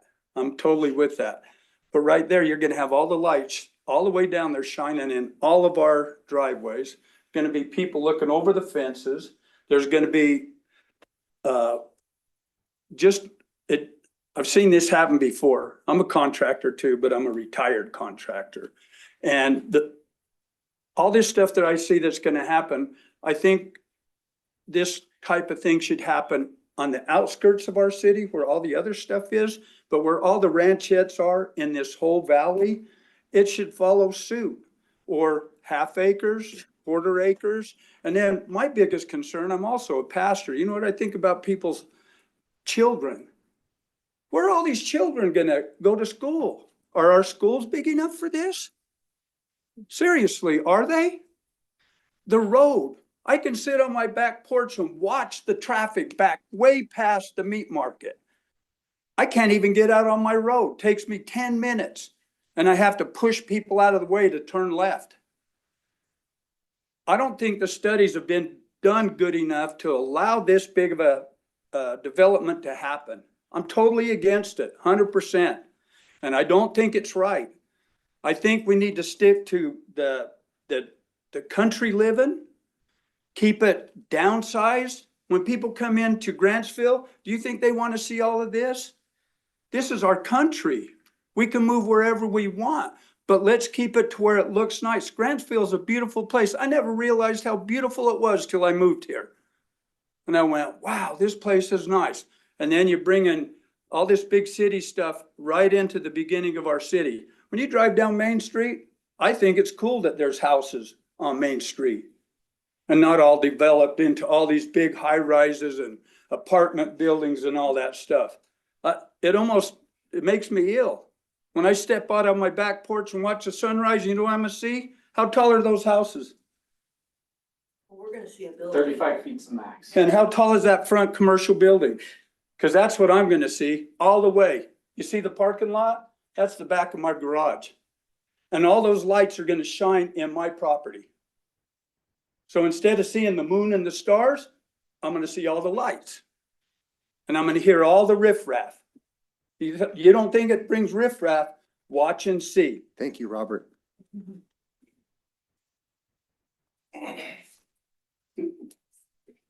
Either microphone? Either one.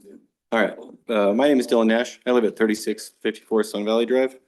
So Jeff, I'm on the far end, Jeff's neighbor. So yeah, I agree with a lot of things that have been said. I do remember the plan from the prior one, I think it was 2022, where there was lower density and a transition of density that was approved. That seems perfectly reasonable. This is very, very different. So my big problem is the issue is not with growth, not growth versus no growth. Like it's whether this density and land use pattern is compatible with the existing neighborhood and Grantsville's general plan. So they're asking for some exceptions. There's a lot of things. It's like, oh, we just need it a little bit different here and here and here. And there's a lot of exceptions. In general, it's just a really big difference. You know, like other people have pointed out, it's not quite the same. So in December 2024, the Planning Commission discussed Warm Springs Ranches, where the applicant sought to move from rural residential 2 to medium density. The minutes state that commissioners concluded they were not in favor of going against the general plan and future land use map. So existing nearby homes in Sun Valley and other places include 1 acre residential lots. A high density small lot, approximately 8, I think it said 8.46 units per acre. Planned unit development next to that pattern creates an abrupt density cliff. I encourage you to first prove compatibility with the surrounding 1 acre low density uses, then apply the city's own December 2024 precedent. If the commission previously resisted changing the future land use pattern where current zoning matched the future land use map, then it should not create a different standard for this development, the Alington development. If the proposal is not compatible with that plan and the future land use map and surrounding 1 acre land uses, deny it or continue the item until the applicant submits a lower density transition plan with buffers, larger perimeter lots, setbacks, open space, fencing, and visual cross sections. I've lived in Twilla County my whole life. Erta, Twilla, Stansbury, Grantsville. 2014, I chose to move to Grantsville because of the lower housing density and friendly neighbors. It has some excellent qualities that attract those who choose to live here, such as Robert, who just said he moved here two years ago for these exact reason. So please, and I understand you guys probably deal with this a lot, but like, and maybe this is how you do it, but please view this development proposal as though it is near your own neighborhood or the neighborhood of someone close to you. Is this really the direction we want to take Grantsville? I don't think so. You know, maybe if there's a transition to that, you know, further away, like we work our way up to it, but just a abrupt transition, it doesn't feel like it fits. So thank you for your time.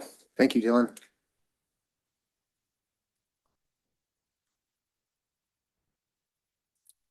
Hello, my name is Trista and I live at 947 East Durfee, which is at the very back. Yep, right there by those pink spots. Thank you for the opportunity to speak tonight. I'd first like to address a process concern. Very few residents in our neighborhood actually receive the mail notice of this proposal or this meeting. That is very concerning for a development with such significant implications for our existing environment and daily lives. I believe that comprehensive notification should be a mandatory part of the process. People deserve the chance to be informed and involved when changes of the scale are being considered. Secondly, I want to share my experience as a homeowner who has already dealt with real-world impact of a similar development. My first home was built in 2020. It's relatively new, it's very well maintained, and it's located in a neighborhood that historically had strong resale demand. It's surrounded by comparable single-family homes with large yards. However, a high-density complex was built directly across the street, just out in front of my door across the street, and right after I moved in. So from that point forward, selling my home became extremely difficult. This is the second time I've put it up and listed it for sale.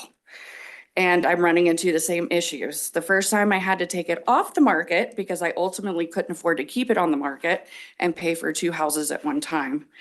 I had to take it off because it simply wouldn't sell. Every realtor that I've spoken to has pointed to the same factor. The presence of high-density development across the street has significantly reduced buyer interest. People are hesitant. They worry about the traffic, the noise, parking overflow, long-term neighborhood stability, light pollution. I know along with everyone else here, I moved out here and I believe they did too for peace, space, relief from the noise and the congestion of the city. So even when buyers love the house, they hesitate because of what surrounds it.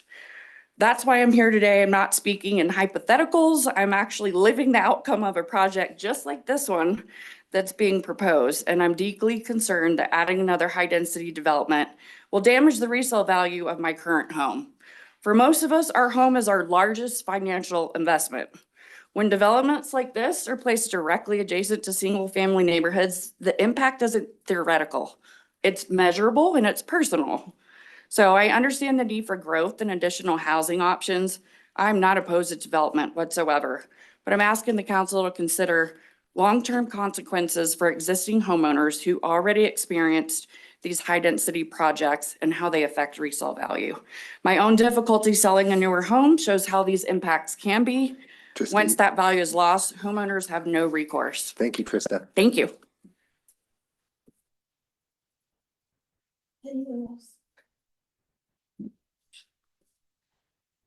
Hello, my name's Kimberly Smith and I live at 3829 Sun Valley Road. I'm married to that man right there that we just moved in 2 years ago.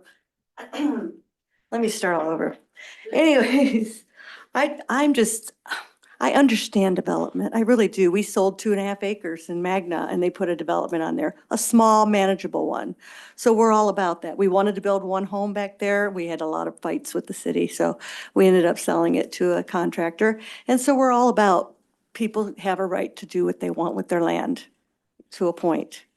When you have these, we used all of our money, all the bit of money we had to try to get into a home that would have a nice acre because we had 2.5 acres. So here we are, we built a nice shop. We're all planted in. We don't want to move again. But living with this right on our doorstep, when we moved into the neighborhood, we realized there would probably be new homes and we were fine with that. And the 1/2 acre lots, that's fine. But when you're coming to something like this, we have so much land out here in Grantsville. If there's some that's going to be planted here and there, why can't you do it by a non-existing home if you want to try something like this? Because when you're doing it by a neighborhood like ours, we have three streets basically that are pretty pricey. And to put something like this here, it's going to really hurt the property value. And I'm all for this man if he wants to make money and develop, but I just want you guys to think about if it was you. I live a lot and I was a nurse and I always lived a lot by doing unto others and treating people like I'd want to be treated. And if you just bought a home and you're retired and you got an acre lot and then you think this is going next to you and it's going to kill your home value, how would you like it? And I'm just really wanting you to look at that. We have so much vast land out here. If you do decide you want to do something like this, can't you find another location? That's all I'm asking is just to think about it. And as far as like an HOA and all that, if you don't have a high enough HOA and something like this, as my realtor put it, homes like this, they could turn into like a mobile home park feel. They can get run down. What I heard is that they're looking at $50 a month HOA. You're not going to be able to keep the outside up, $50 a month. It's going to have to be higher. And these people are going to be probably stretching on their budgets. How are they going to keep it up? How are they going to even add on? I have a son that has a house in Tooele, $350,000 a year. I mean, $350,000 he bought it. They just make it. They're a young couple and their house payment's like $2,300 with taxes and insurance. That's a lot for a young couple. And you're going to be looking at houses like that. And people, when they're barely making it, they can't keep it up. And then if they're not keeping it up, how are those house values going to go up? Thank you, Kimberly. Thank you so much. I appreciate you.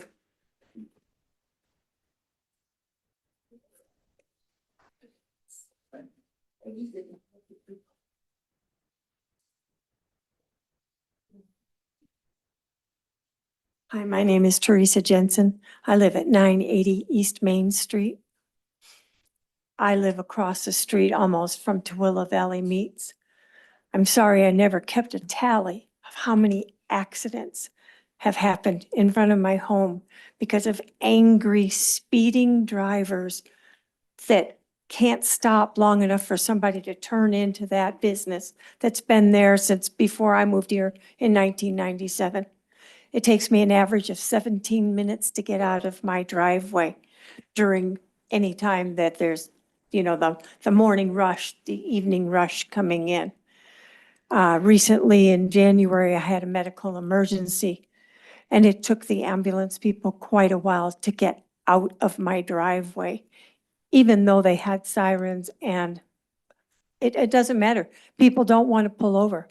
The speed limit's 40 miles an hour, and people are going 55, 60 miles an hour by the time they get to my house from the traffic light.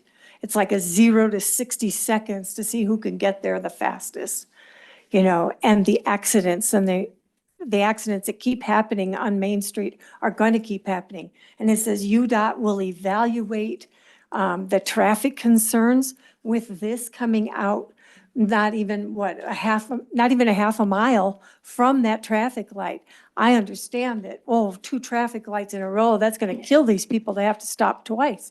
But look at the amount of people and the amount of accidents that are going to happen with people having to take a left-hand turn out of there or trying to make a left-hand turn to come home into their subdivision here. It's just tremendously dangerous. And I agree with this man that's just been here 2 years.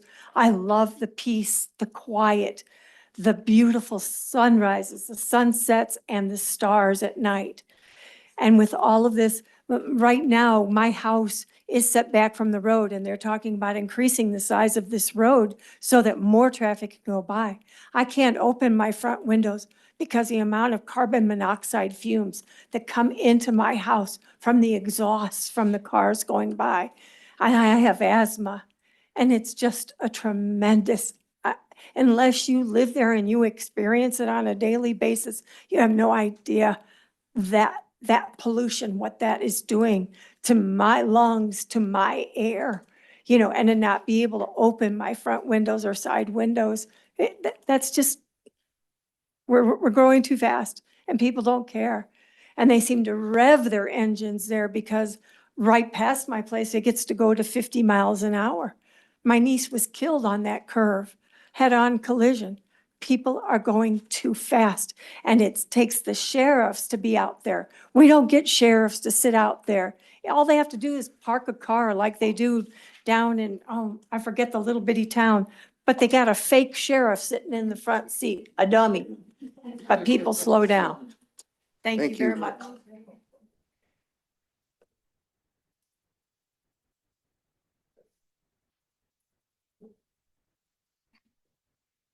Hi, I'm Michelle Barney, and I live at 3842 Sun Valley Drive.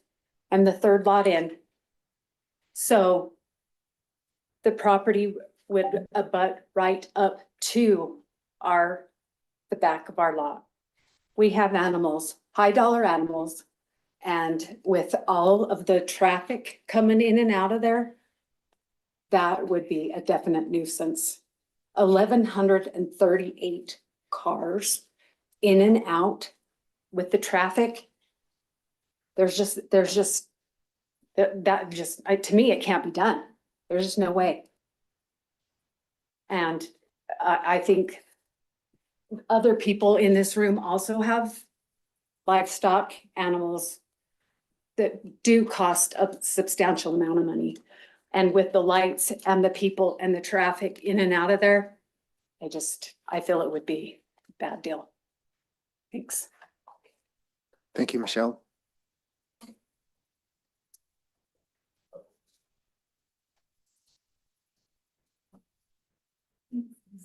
My name's Corey Clark. I live on Sun Valley Drive. I agree with everything that's been said here, but Joe come and talked to us back in 2022 or whatever it was, and the plan that he came up with at that time, I feel like worked for him and worked for us. Obviously, he was for it then because it passed and it went that way. This is if you're looking at our community, this is a gateway to coming into our town. And from what I'm gathering from everything that's been said here, this is an experiment. I don't know that this is the place for an experiment. This is where everybody comes into our town and sees, this is the first thing they see when they come into our town. Also, just with your job as being a planner, I feel like planning something is creating a balance that helps the existing people work with the people that are coming in, and there has to be a balance in that. And I know that's hard to do at times, but if Grantsville wants to experiment with this type of thing, I think this is too large for an experiment. I think that a balance in this would be some different size lots, working into some small things, you know, to try it out, not 200 and however many there are, 40 units, all in one spot. Also, I worry about the crime. Whenever you know, what keeps good neighbors is distance, and whenever you pack something like this together, I feel like the crime is going to go up there. And I just hope that you'll consider these things as you live here too. This is part of your community, and having something like this that close together is going to create crime inevitably. I think you could pull up any study on that. Any time you have abundance of people living that close together, you're going to have issues. And I just see that would be something that would be down the road. And you know, everybody that built or has bought a house, just like these people that have talked, they buy an acre for a reason. You want your distance, you want your space, you want some privacy. That's why you spend the money to get it. And if you're trying to keep this balance, you don't put something like that right against the fence of it. You work your way out of it. And I also believe that higher density housing should be directed more towards where your amenities are for groceries and things. A lot of these people are going to walk. That's why they're living in this or in apartments or things like this, is they'll walk to entertainment. They'll walk to get their groceries. So I feel like this is a very poorly suited place, regardless whether I live there or not, putting it in between two highways with no access to any of those things by walking. I just feel like it's a hazard, and it'll be something that will affect everyone. We already had a death of a child that was on a motorcycle going past our drive. And I just don't see the sense of having this many homes next to a highway with children and stuff. I think you're asking for trouble. So anyway, thank you. Thank you, Corey.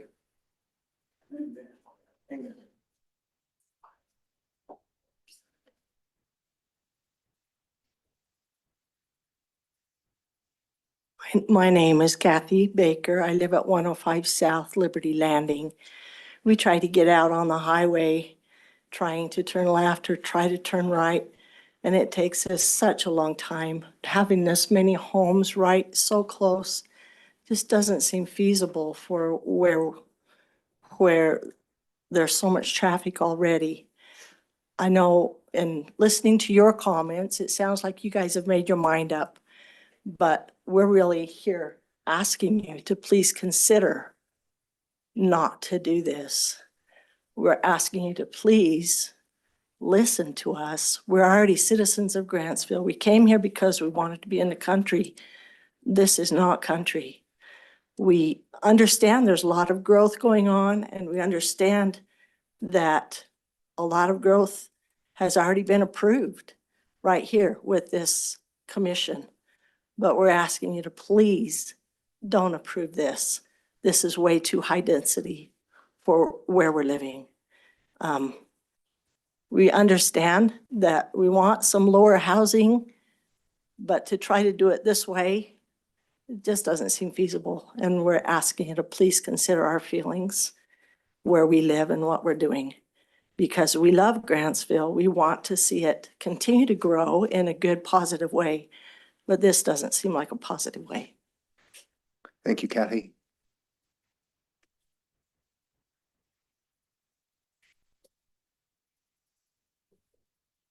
Is there anyone else here that would like to make public comment?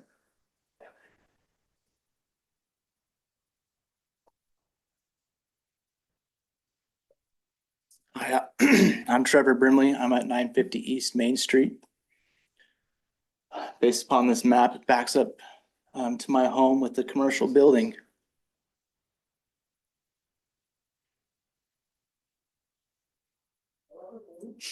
Sorry, I'm just trying to take emotion away from this. I feel like we need to do an assessment on how much water is going to be used.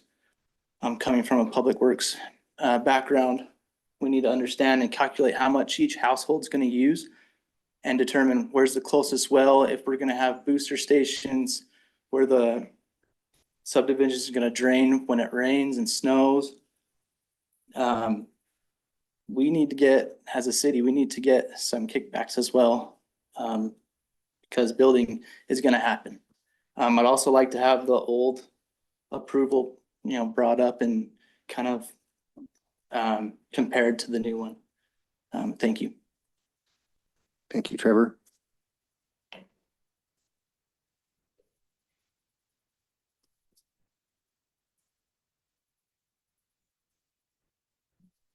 My name is Christopher Fields. I live at 169 Taylor Road on the very, very west side of Grantsville.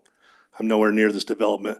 But something I would like to point out here, listening to everybody, is I've been here 51 years.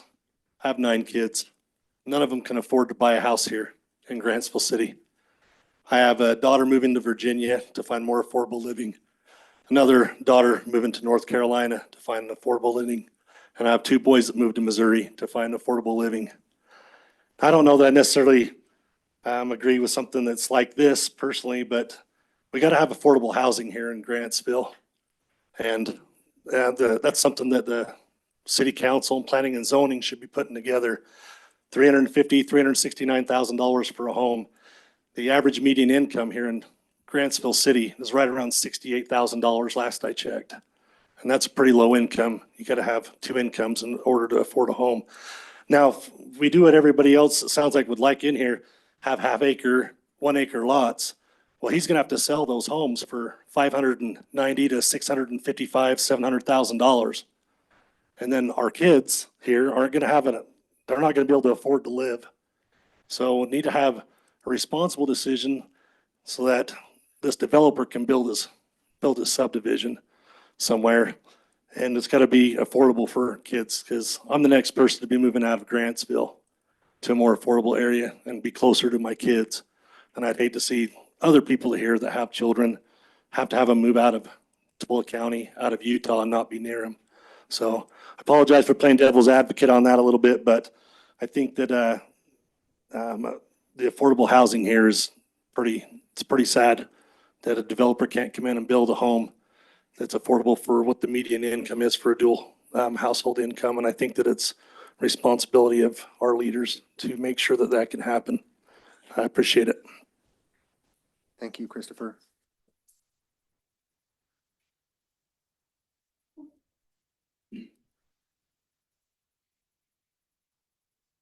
Which one does it matter? Doesn't matter. My name is Carrie Gregerson. I'm at 845 East Main Street, directly across from this development. Just something to bring up, because I agree with everything that's been said. Something that hasn't been brought up is our schools. 20 Wells Elementary is only a few years old. It already has a 25-to-1, 22-to-1, depending on who you say, teacher to student ratio. With the state being around 25-to-1, we already hit student teacher ratio at that school. You're talking about 256 homes. If you're looking at averages for student generation rate, it's probably about 0.4 children per home. But you're looking at these homes as starter homes with younger families with more children. And we all know we live in Utah. So that number is likely higher. If it was even 0.4, we're looking at least 100 students being added to Grantsville's current boundaries, which would be sending them to 20 Wells. 100 students, that's additional 4 classrooms on the very low end. And we've had an amazing experience with our kids who are now in junior high and high school at 20 Wells. Great teachers, great principal, and the teachers care about their students. They have already pretty high teacher to student ratios. They're doing a great job. I've loved the teachers that we've had, but I worry about those great teachers burning out by additional classroom sizes. And not to mention along Main Street, you have bus pickup. That area is students getting bused to 20 Wells and the junior high and the high school, you already have morning traffic and a lot of upset people that sometimes don't even stop for buses that are stopping along Main Street and the neighborhoods. What happens when now you have additional 100 or more students who are required to get bused in because they're not a safe walking route? What happens to the bus routes, the pickups, the capacity to transport those students safely, and teachers to be able to provide them education efficiently? That's one of my concerns. I also would like to clarify from a previous comment, if these properties indeed will pay property tax, since education funding, there is a portion of that education that is funded by property taxes. We've seen our property taxes increase in the time that the 5 years that we've lived here. And I think that's a very important thing when you consider the growth, additional children in the system. If these aren't expected to pay property taxes, that's further impact on these families being able to have their kids adequately educated. Thank you, Carrie.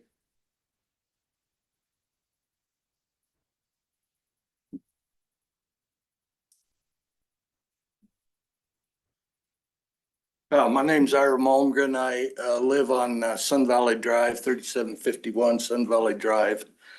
And I agree totally with pretty much everything that's been said here tonight. I have a daughter that lives in Harriman, and they have a 7-year-old boy. And they live in a development such as this.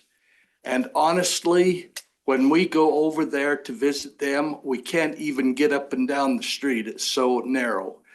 And the poor kids there, they can't even go out and play and ride their bikes without some parental supervision. Now, when I grew up, I know I'm spoiled, but I grew up in a rural area such as this. And we were able to ride our bikes and go out and play with our friends. This, you can't do that. Anytime that these kids want to go out and play, they have to have their parents out there because there's so much traffic going up and down the street. They don't even have sidewalks. Now, to me, that is not living, and what that amounts to is these kids go in, mostly are confined to the house doing, what do they do, most of these kids? They spend time on their phone, and you know as well as I do that that isn't good. They need some outdoor experiences, and that just isn't going to happen here. I can guarantee you. Thank you. Thank you, Aaron.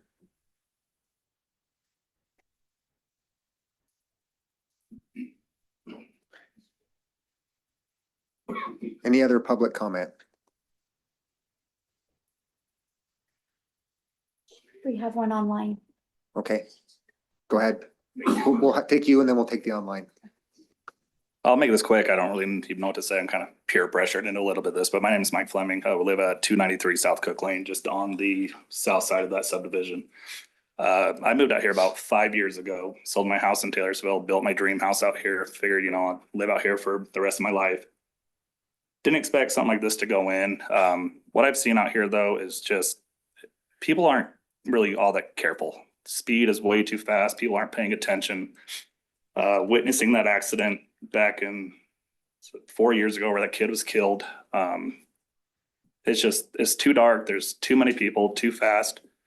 But then going on these flex homes, it's like, just looking at it, are they really that affordable?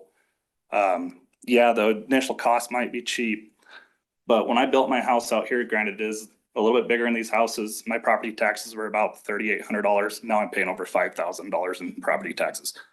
All my neighbors are the same way. So is that really affordable if these people can't even pay their mortgages because of the property tax increases? And then my biggest concern is just sewer and water. Grantsville's been in the news lately about how the sewer system is not up to date. We need to bring it up to code.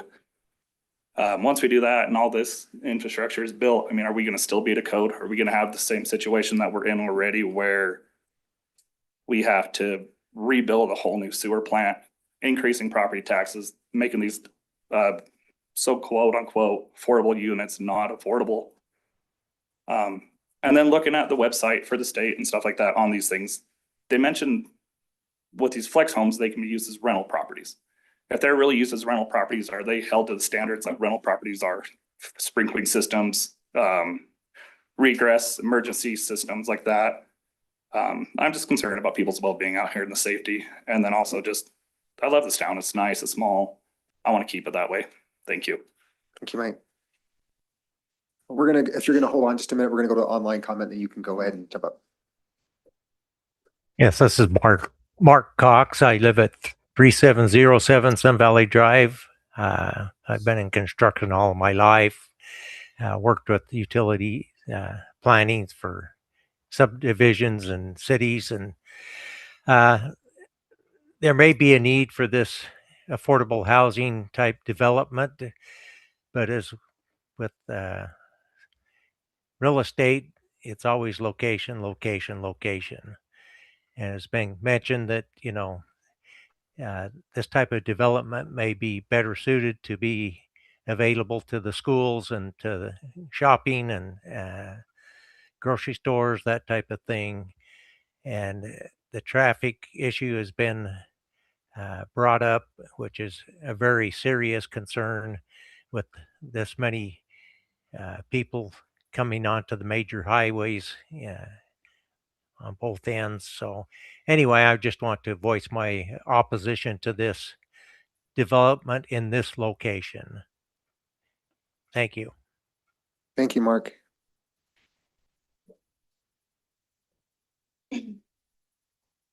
Hi, my name is Kristen Estegard. I live at 3610 Sun Valley Drive. I have a 16-year-old that will be moving out in 3 to 4 years, hopefully. And we do understand the need for starter homes. And of course, I want my son to stay local. But isn't the 2,300 plus affordable starter homes in the already approved PUDs not enough? Cities should plan accordingly and space out higher density houses to not affect the neighbors. Grantsville PUD Code, Section 12.4, Chapter 10 states, architectural design, massing, scale, and heights of development shall be designed to fit the scale and aesthetic of the surrounding properties. The amount of affordable housing already approved will soon outweigh the amount of final homes for sale. To finish what my husband Jeff was saying about that walking path that's right on my backyard, that's 1,100 tenants that will have direct, quick access to my backyard, our backyards, potentially increasing crime and obviously our privacy issues. I think everyone here has such great points, and I'm so proud of us neighbors for being so passionate and being here, and thank you for your time. Thank you, Kristen.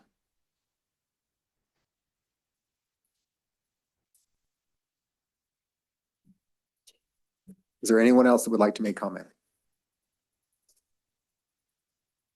Is there anyone online that would like to comment? Yeah, we have somebody else. Okay. Take the next online person.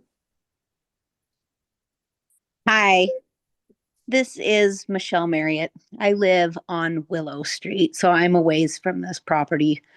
But week after week, I come to these meetings or I log into these meetings, and it's just continually been these developers trying to get these high density housing approved. And we already have a lot approved. And if you talk to people who live here, we don't want these high density houses.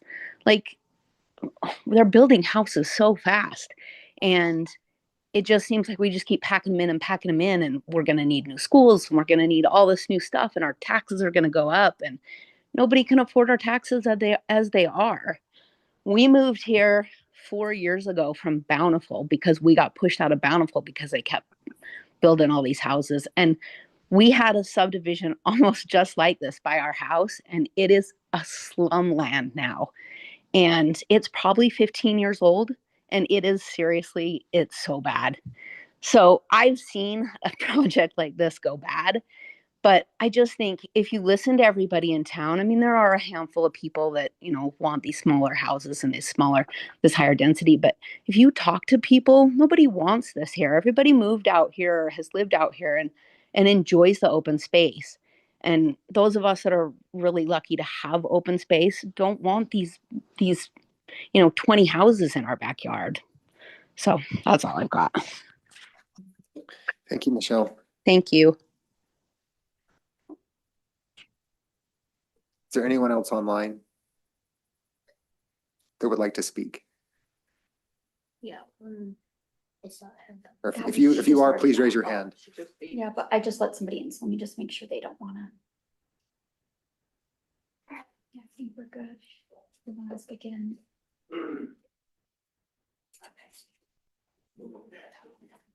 Yeah, that's it.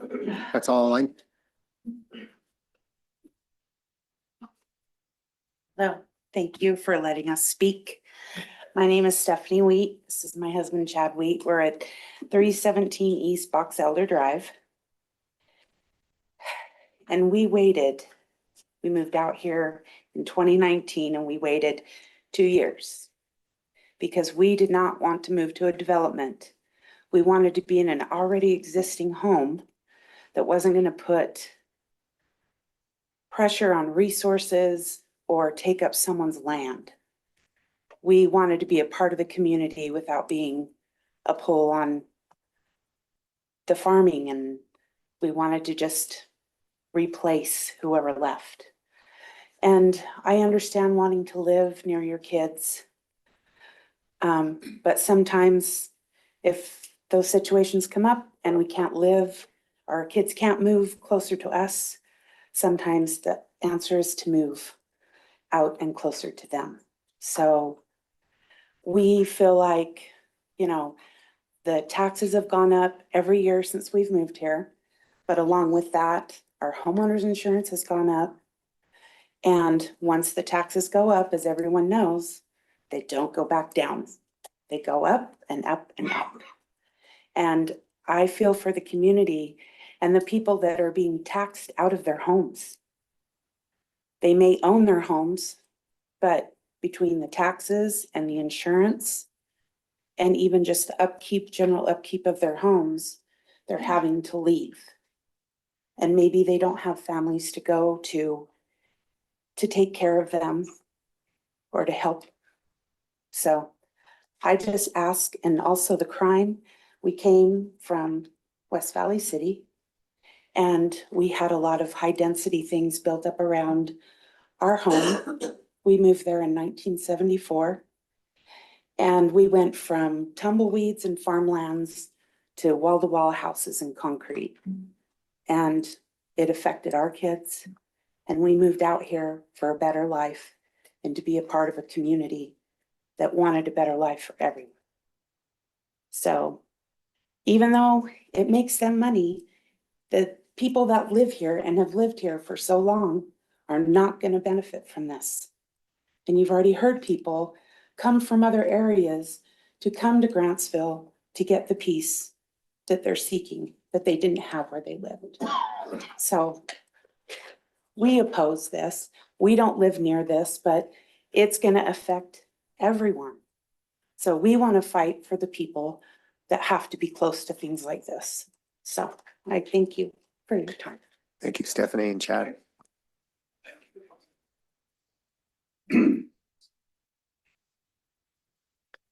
Last call for anybody here in person. All right, last call for anybody online. Please raise your hand.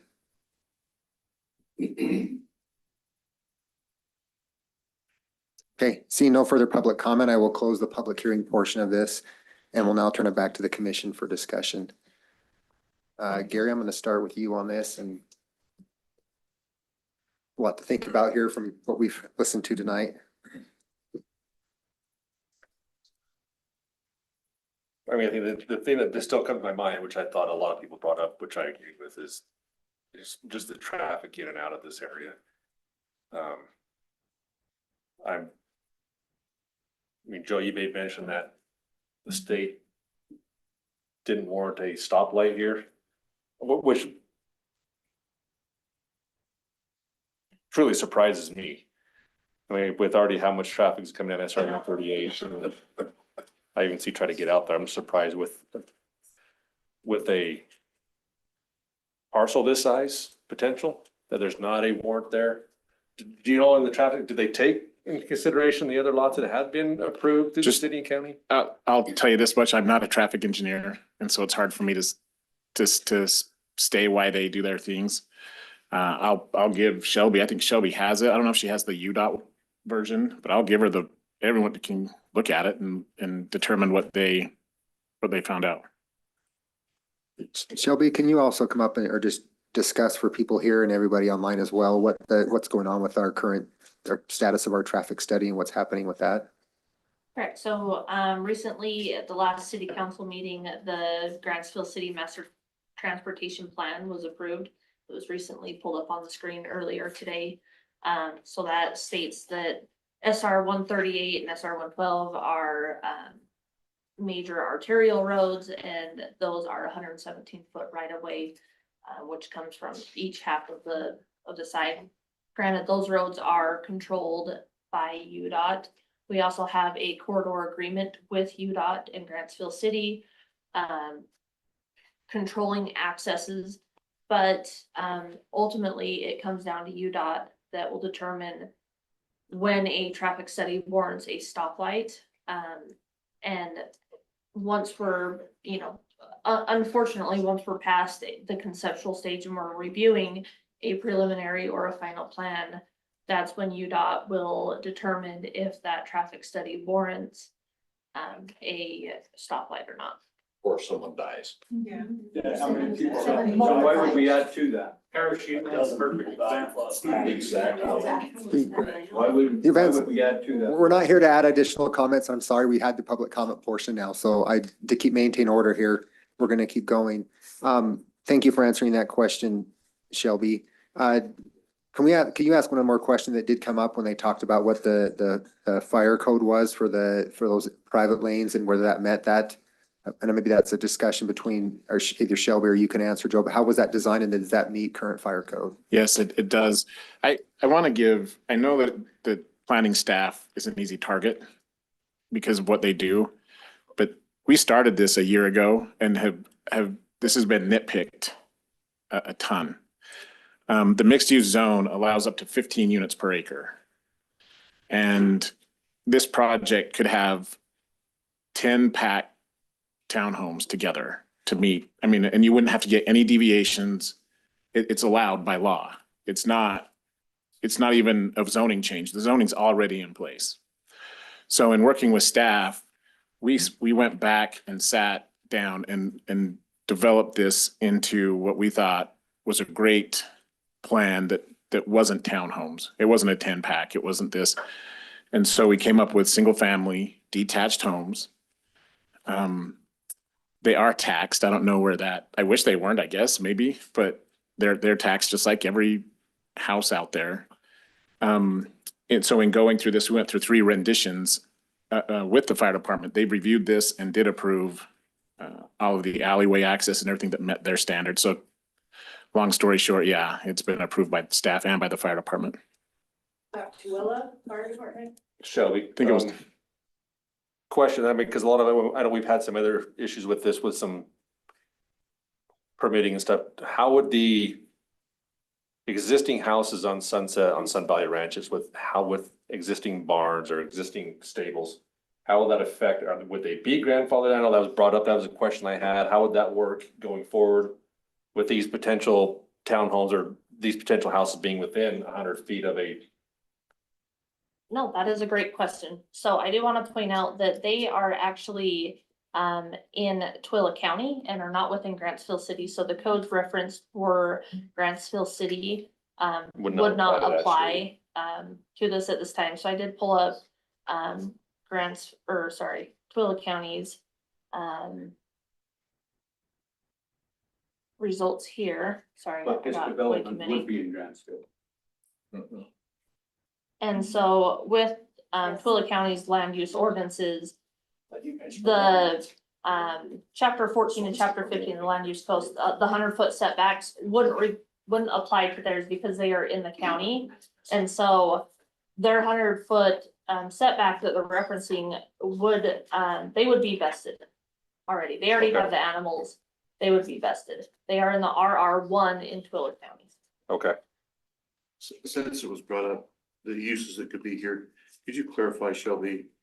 Because there are property rights for both the owner of this property and the surrounding. And as people purchased and built their dream homes and so forth, there was zoning in place. So could you just talk about what density could be here with no PUD, just straight up? What kind of buildings could it be commercial? What's permitted here in this neighborhood by the zoning that was in place when these homes are purchased? Correct. So permitted is a commercial use, the CN, CS, and CG zoning, as well as this is a mixed use. So single family homes on 4,000 square foot lots, as well as townhomes. And we don't have a restriction on a 10-pack or a 12-pack. So yes, Joe could stuff them in and line the streets, and he could do it with a alley that's 26 feet wide and his 166-foot right of way, and he could supersede the 256 units that he's putting in if he were to completely fill this up. So there has been some give and take from the developer of what can we do that our children can afford, you know, people my age can afford, versus you know, I don't want to live in a townhome. Who wants to live in a townhome? Who wants a townhome behind them? So. Well, maybe one or two, like we keep talking about young families coming in and buying these houses. I know recently my mother-in-law had moved from a larger house in West Jordan to a smaller property in Twilla. She wanted a smaller house, less to take care of. I just wonder how much of this will happen. Joe, has there been any thought, or what are your thoughts, I would say, as a proposed fence between you and the Sun Valley Ranchettes? Would there be is that part of the development? I'll put a 12-foot if they want. That defeats the whole purpose of a view, right? So if they want, I mean, we could do a 6-foot vinyl fence. That's I don't have a problem. I don't have a problem putting that in and giving them the privacy. It's an amazing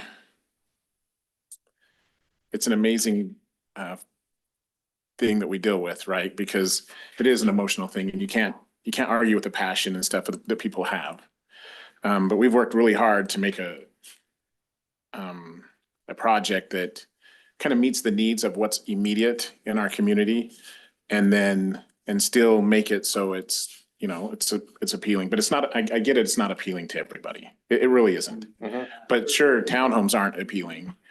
And this is not just a carte blanche. I'm doing this. There was some pushback. Like, I don't know if it's surely appropriate. So if you give me 5 minutes, there's a sewer line that runs from Main Street. We go back. Yeah, it goes all the way through up to Romney Group's property. I bought this property in 2021. They came to me that later that year, and like, we need to have this sewer and we need to put it in right now. Why? And they were explaining that they wanted commercial stuff they wanted to get done. And if you don't give us the property, we're gonna condemn it. Okay, condemn it, fine. And that was my attitude. Like, you know, you don't have the right to eminent domain. The city does. The city can go through their process and take the property if they want. It's not necessarily what I wanted, but they were anxious to get it. And so we gave them the easement and the agreement that I negotiated with the city back then. And I don't think any of those people are in office now. But in 2021, when we negotiated it, I gave the easement and they gave me 250 connections in exchange for that fee, in exchange for the sewer. We got it done in a month or something like that. So not too long after that, I get a bill from the Romney Group for $500,000 telling me I got to pay my sewer fee. And I was pretty miffed about it because it's not what was talked about in me granting them the easement. So this concept brings in back, and I live here. I've lived here for 52 years in the Valley, not Grantsville per se. I coached here for a lot of years, know a lot of kids, have great experiences here. So in negotiating this, instead of just putting in all the townhomes and making it, we try to do a nice project, but we've agreed to pay $2,000. I think it's, what is it, 2,000, maybe 1,800 per lot back for that sewer cost to help the city. So it's about $500,000. It's about $500,000 over the project. So we worked really hard to be compatible, good neighbors, right? And one gentleman spoke that it's an experiment. It's not an experiment. It's construction.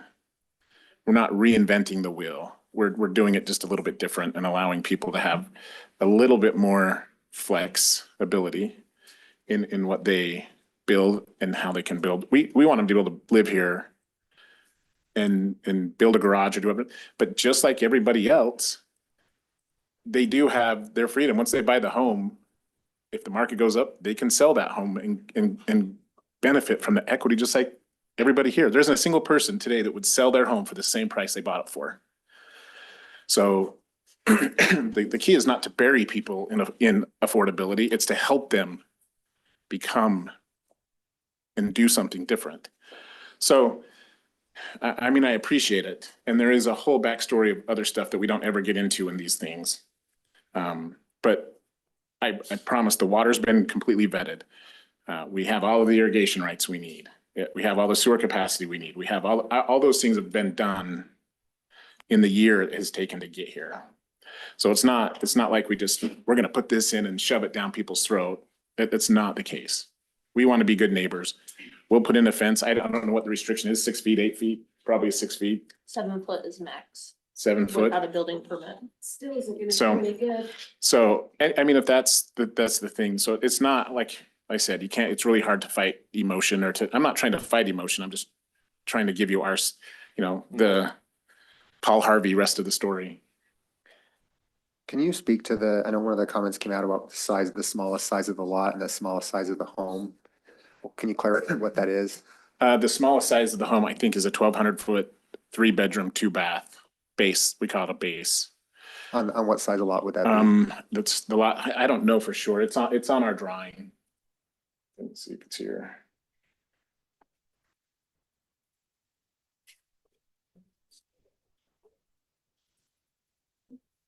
Oh, sorry. They're 164. By 168. So my Twila math's kind of bad right now, but. What is that? 4,000 square feet? Yeah, so. That's the square foot. Yeah. So, yeah, and it's only 50%. So your smallest lot is 3,090. Okay. 680 to 21. Well, I think that's the footprint, right? The house itself. Essentially. No. So, These would be the smallest units. yeah. Okay. Gary, do you have anything more you'd like to? Yeah, I almost wonder if we couldn't treat the city. I know Tracy brought it up, the Bicknell cop car. I've been by it many times. It made me laugh. Like sometimes I wonder if we should put an old used cop car somewhere out by on 138 just to slow people down. I think that'd be funny. They used to on West Street. And I agree with you, Joe. I think there's a lot of emotion here and it's people want it, but sometimes it's one of the things I run. It's like, it's okay as long as it's not in my backyard. I think it's a common occurrence. That's just Hey, that's just the public input, all right?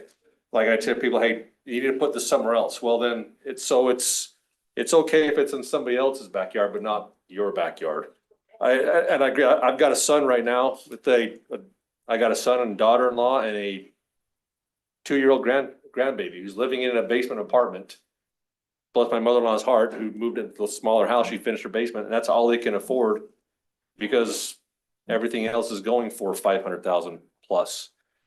And I mean, somebody said this, when you sell it, it's not affordable, and I agree with you, right? That's very true. But nothing is affordable minus the original purchase price. I bought a house, my original house I bought on the other side of the mountain. I paid, under $200,000 back in 2006 and moved 10 years later, pushing almost 300,000. What's considered affordable? I know when you brought this to us a couple of weeks ago, I'm like, hey, I looked at this like my viewpoint on this is it meets the code, it meets the zoning. It is your property. You're doing something with your property, and I just have a hard time telling you, like, no, you can't do this, even though it meets all the criteria that the city and the city is. You've met the water, you've met the connections, you're doing with it what the land is zoned for.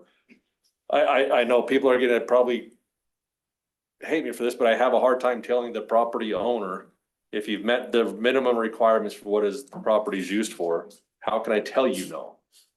That's kind of where I'm sitting at right now. And I think we've talked about this before, the ability for people to have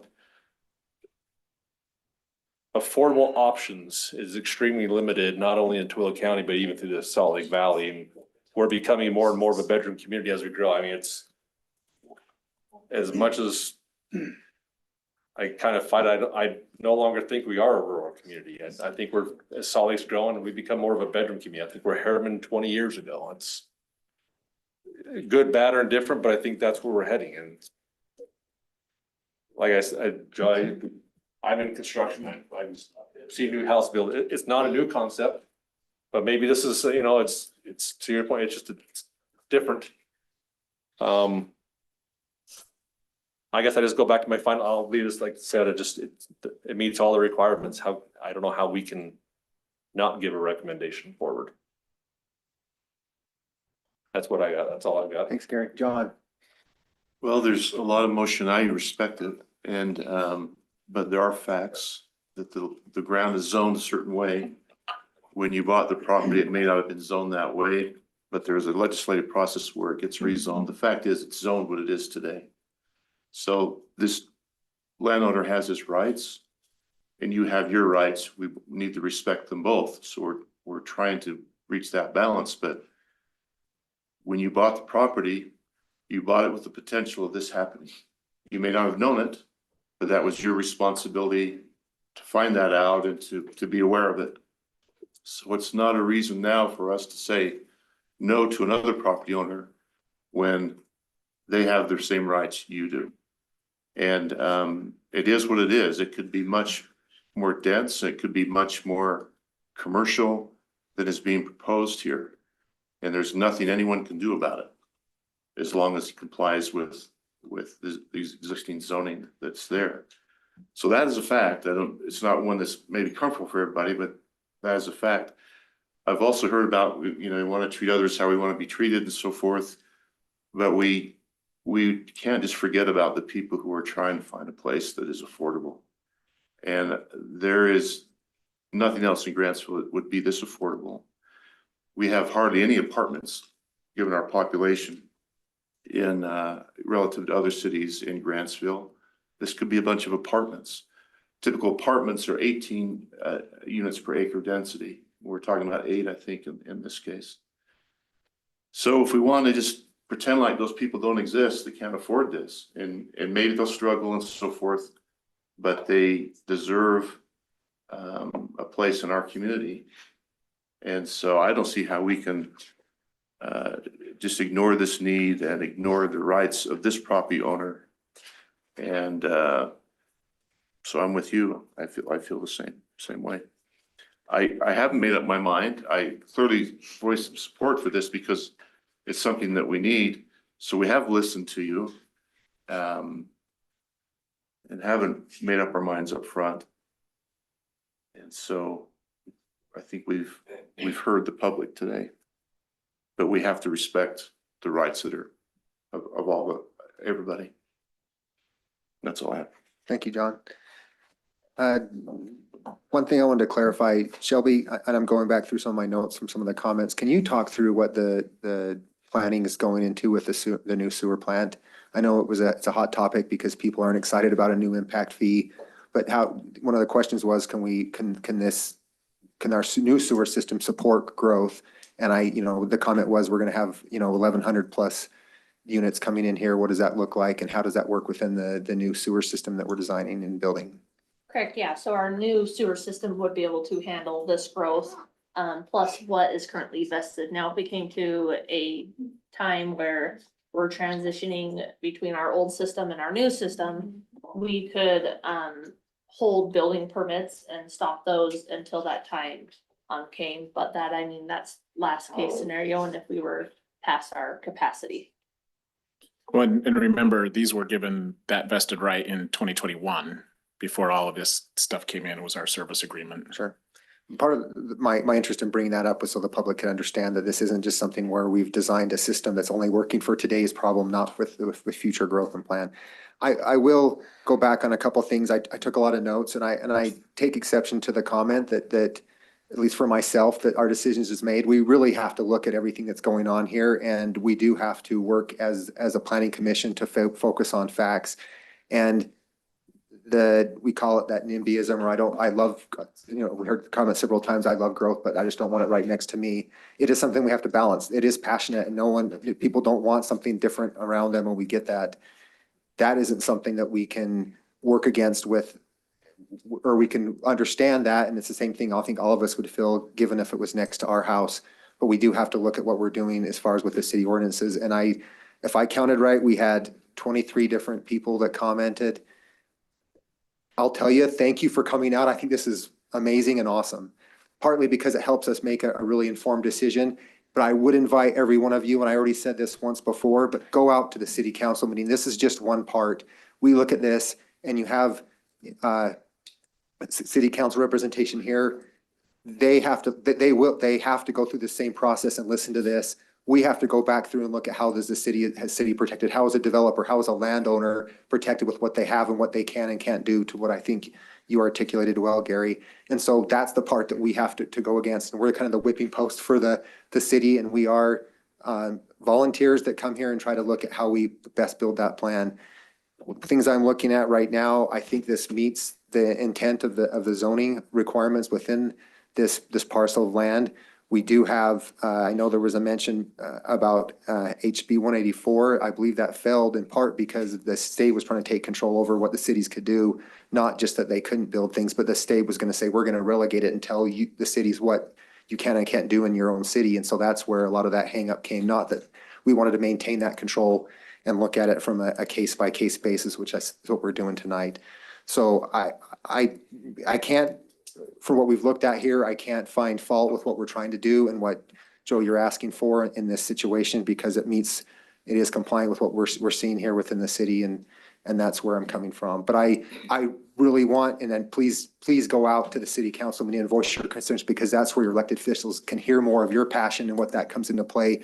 We represent the city on what we're trying to show that we legally can do and protect that piece. The elected officials are where you get to voice that and talk to your elected officials that way. That's part of that process. But thank you for coming and being here. It's really hard when no one comes, because then we have to try to guess what we think is the best, and having input like this really does help, and it matters.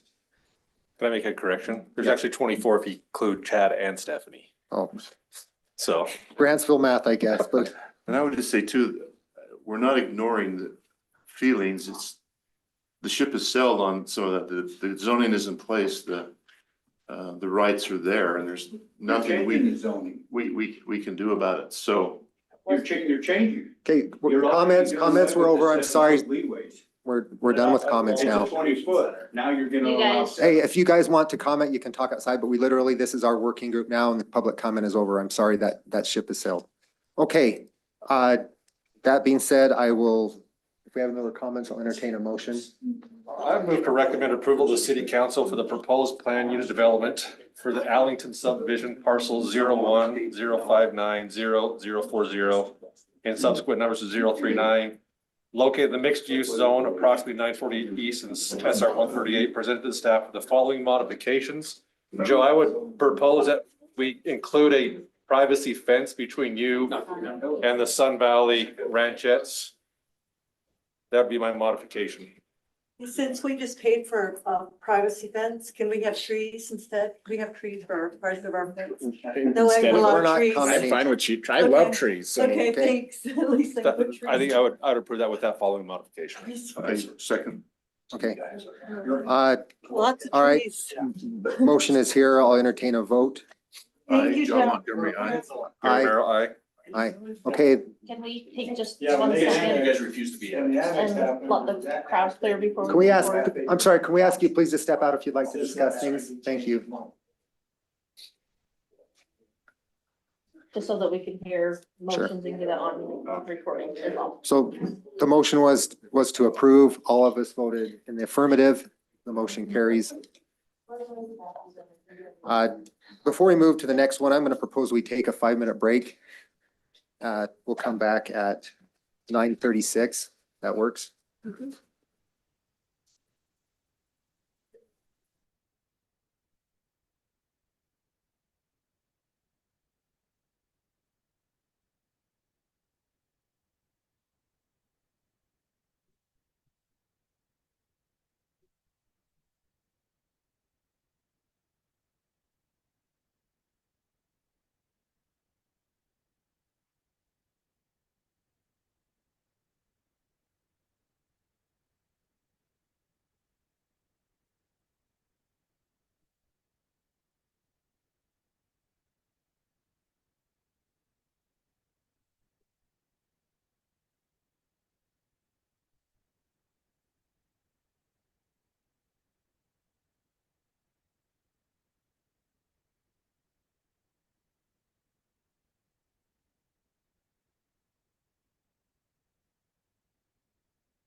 Do I need to restate what the meeting is, or can we just continue?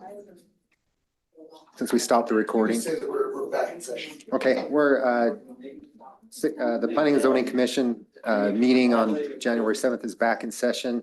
We're going to resume with item number 5, the presentation, public hearing and discussion and recommendation for the proposed master development agreement for the Arlington Subdivision parcels 01-059-00-0040 and 0039 located at the mixed use zone approximately 948 East and State Route 138. Okay, so I am just gonna go through the development agreement for the Alington Flex Homes PUD subdivision. This is our template that was approved by Planning Commission and City Council. We talked through the recitals, saying how many acres it is, how many units are vested, what zoning it is. We also talk about the sewer development agreement between Ironwood and Lakeview Business Park and that reimbursement. That was the Romney Group. Yes, correct. Sorry, just trying to go through the items. We talked about zoning modifications, 21.4.3 approvals.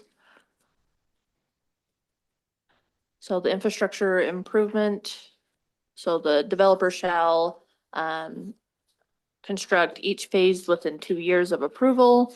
We have Exhibit E, which is the bonding requirements. I'm having trouble. I'm having trouble. Could we have you guys, please ask you to step out if you want to talk? We're having trouble hearing. Thank you. Sorry, I'm just going through all of this. This is just out, 4.1.4 is outlining the requirements. So for the city planning and public works department to review and approve the plans of the project, and any changes to the construction, GIS requirements, project improvements, the durability testing period. And these are basic items that are outlined in our code already. This is saying that the applicant or the developer shall pay all claimants for the material and labor of the construction. This is going over upsizing. And this is going over parks and open space. So the parks and open space shall be counted towards the required open space. Each phase shall have an equal ratio. This is, basic language that we already have in the development agreement. We're saying that parks and trails to be dedicated for public use may not make up more than 50% of any phase. This is all HOA maintained.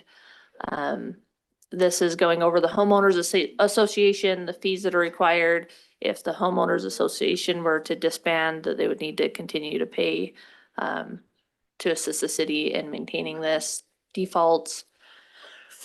And then let's get into the nooks and cranny of this.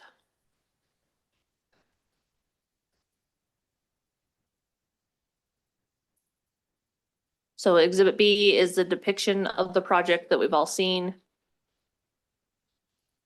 C's modifications are here that we went through in our last, in the last agenda item. No upsizing is required. Water and sewer service, we're saying that additional rights and obligations concerning the provision of the culinary water and wastewater service for the project are governed by the terms set forth in Exhibit G1.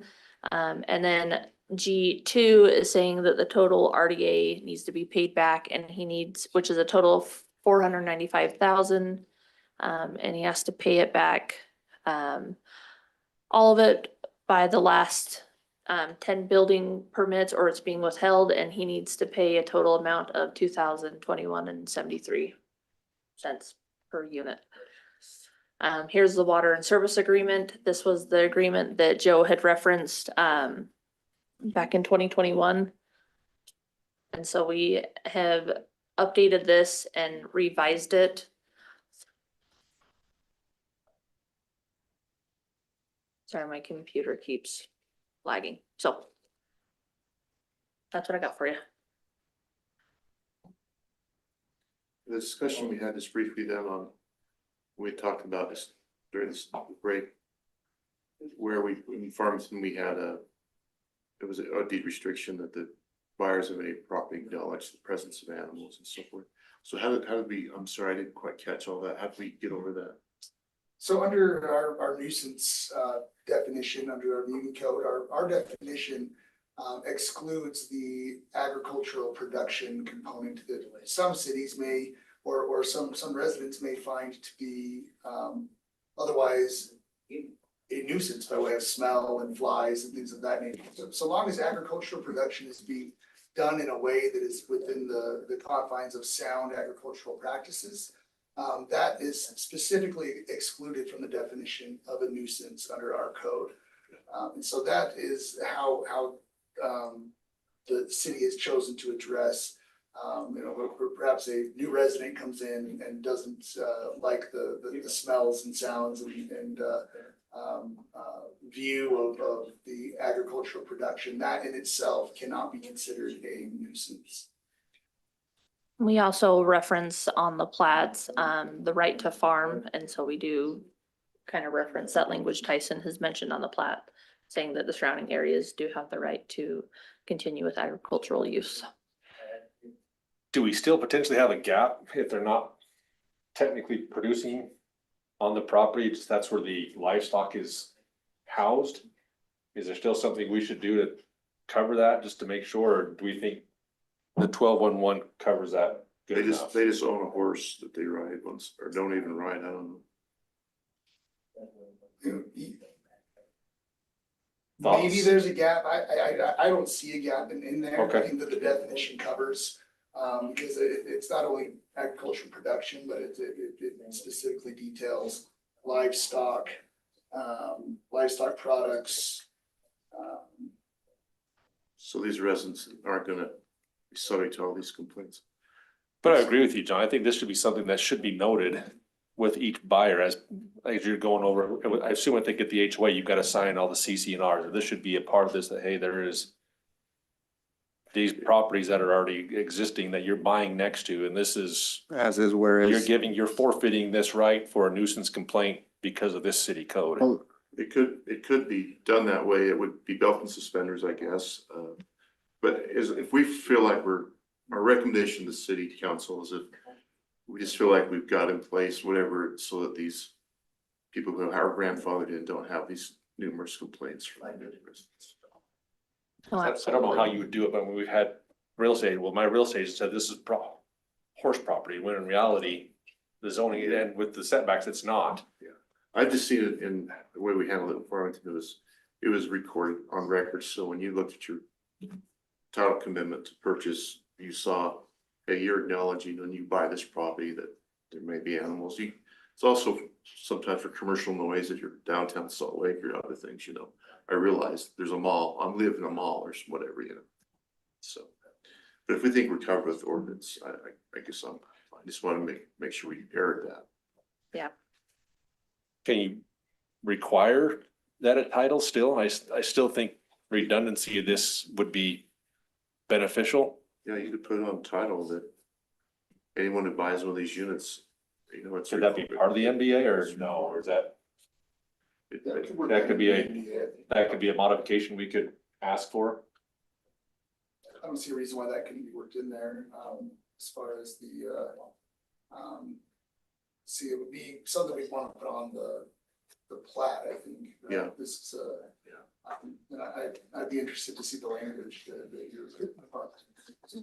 Probably the easiest instead of doing, because title would be really difficult and they wouldn't read it anyway, to be honest with you.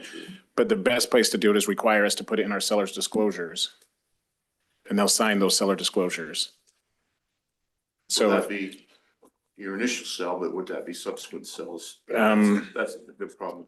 Yeah, I don't know about that, but so it would be down the road 10 years. Here's the problem you'll have with on your deed. Anything on your deed is really scrutinized by your mortgage lender.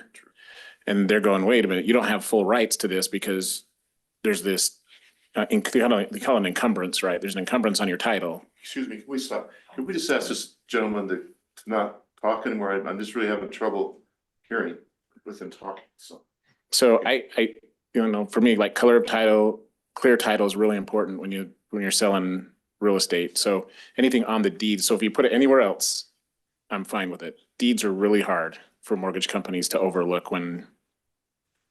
So if you want to, I mean, on the plat we've always done an agricultural protection zone and crosshatched it so that everyone on the plat knows. It's just no one's, if it's on the plat, I think that'd be the easiest. I don't know, maybe. It's the most easily to say, I mean, it's here, but buyers do have some right to Does that go review. back to even like when they sign their HOA documents to acknowledge, hey, that you're part of an HOA, that could be part of that. It could be in the HOA. Every seller would Maybe in have the to buy it. CCNRs, that's. Yes. Yeah, and we could do that in acknowledgement of Yeah, those. have an acknowledgement of the CCNRs, because then, because no one's gonna read the code, probably no one's gonna read the plat, no one's gonna. Whatever else the encumbrance on the title. But if you put it in the. So what I've done recently on my CCNRs, because no one reads the 75 pages, I have a key fact sheet. Yeah. These are the things you really need to know. Sure. Time to build, landscaping requirements, fencing requirements, and we could put that on our key sheet. I think that's the least we could do for these longtime neighbors. Yeah. Okay.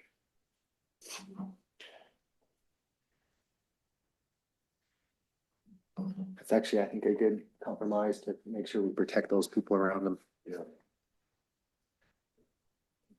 Gary, anything else you Thank want to you, add? guys. Nope. Shelby about? John, anything else? Okay, I'm okay right now, I think, with questions. Thank you, Shelby. We're opening this up to public hearing for agenda item 4 to allow any public comment. 5. Sorry, 5. Oh, you're right, sorry. Agenda item 5. It's dark, I didn't read it very well.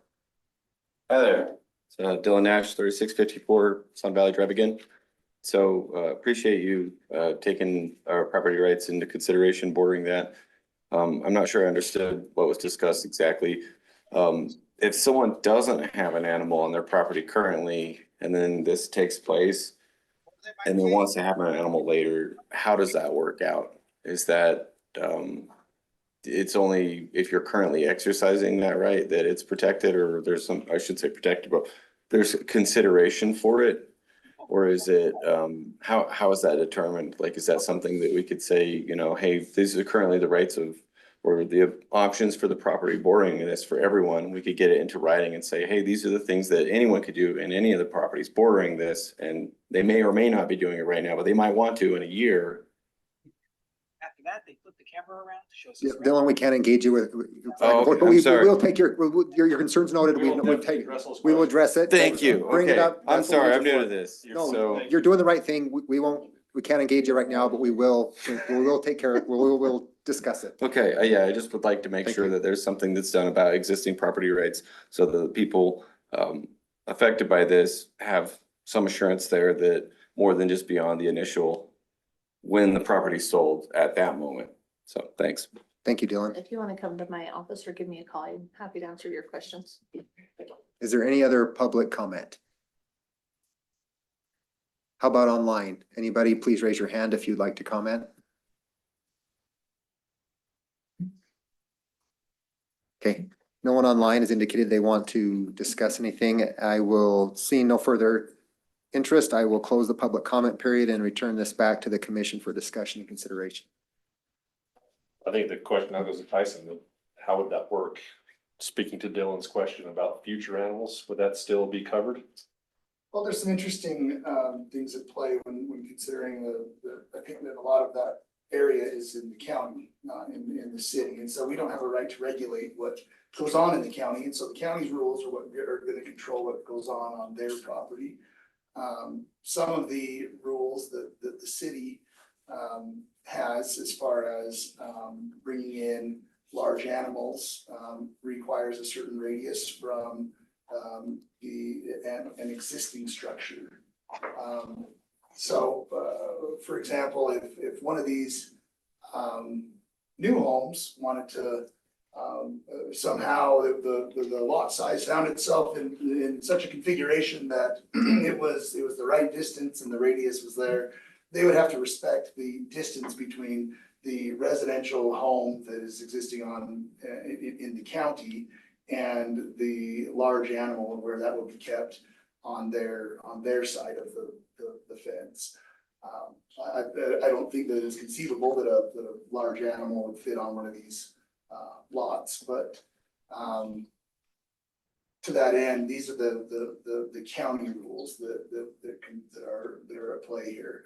But the spirit of that law and rule in our city is that those who are moving in should have a reasonable expectation through due diligence as to what they're buying into. And so if they're buying into some environment where there's an existing large animal, where there's been a history of that practice in that area, then buyer beware.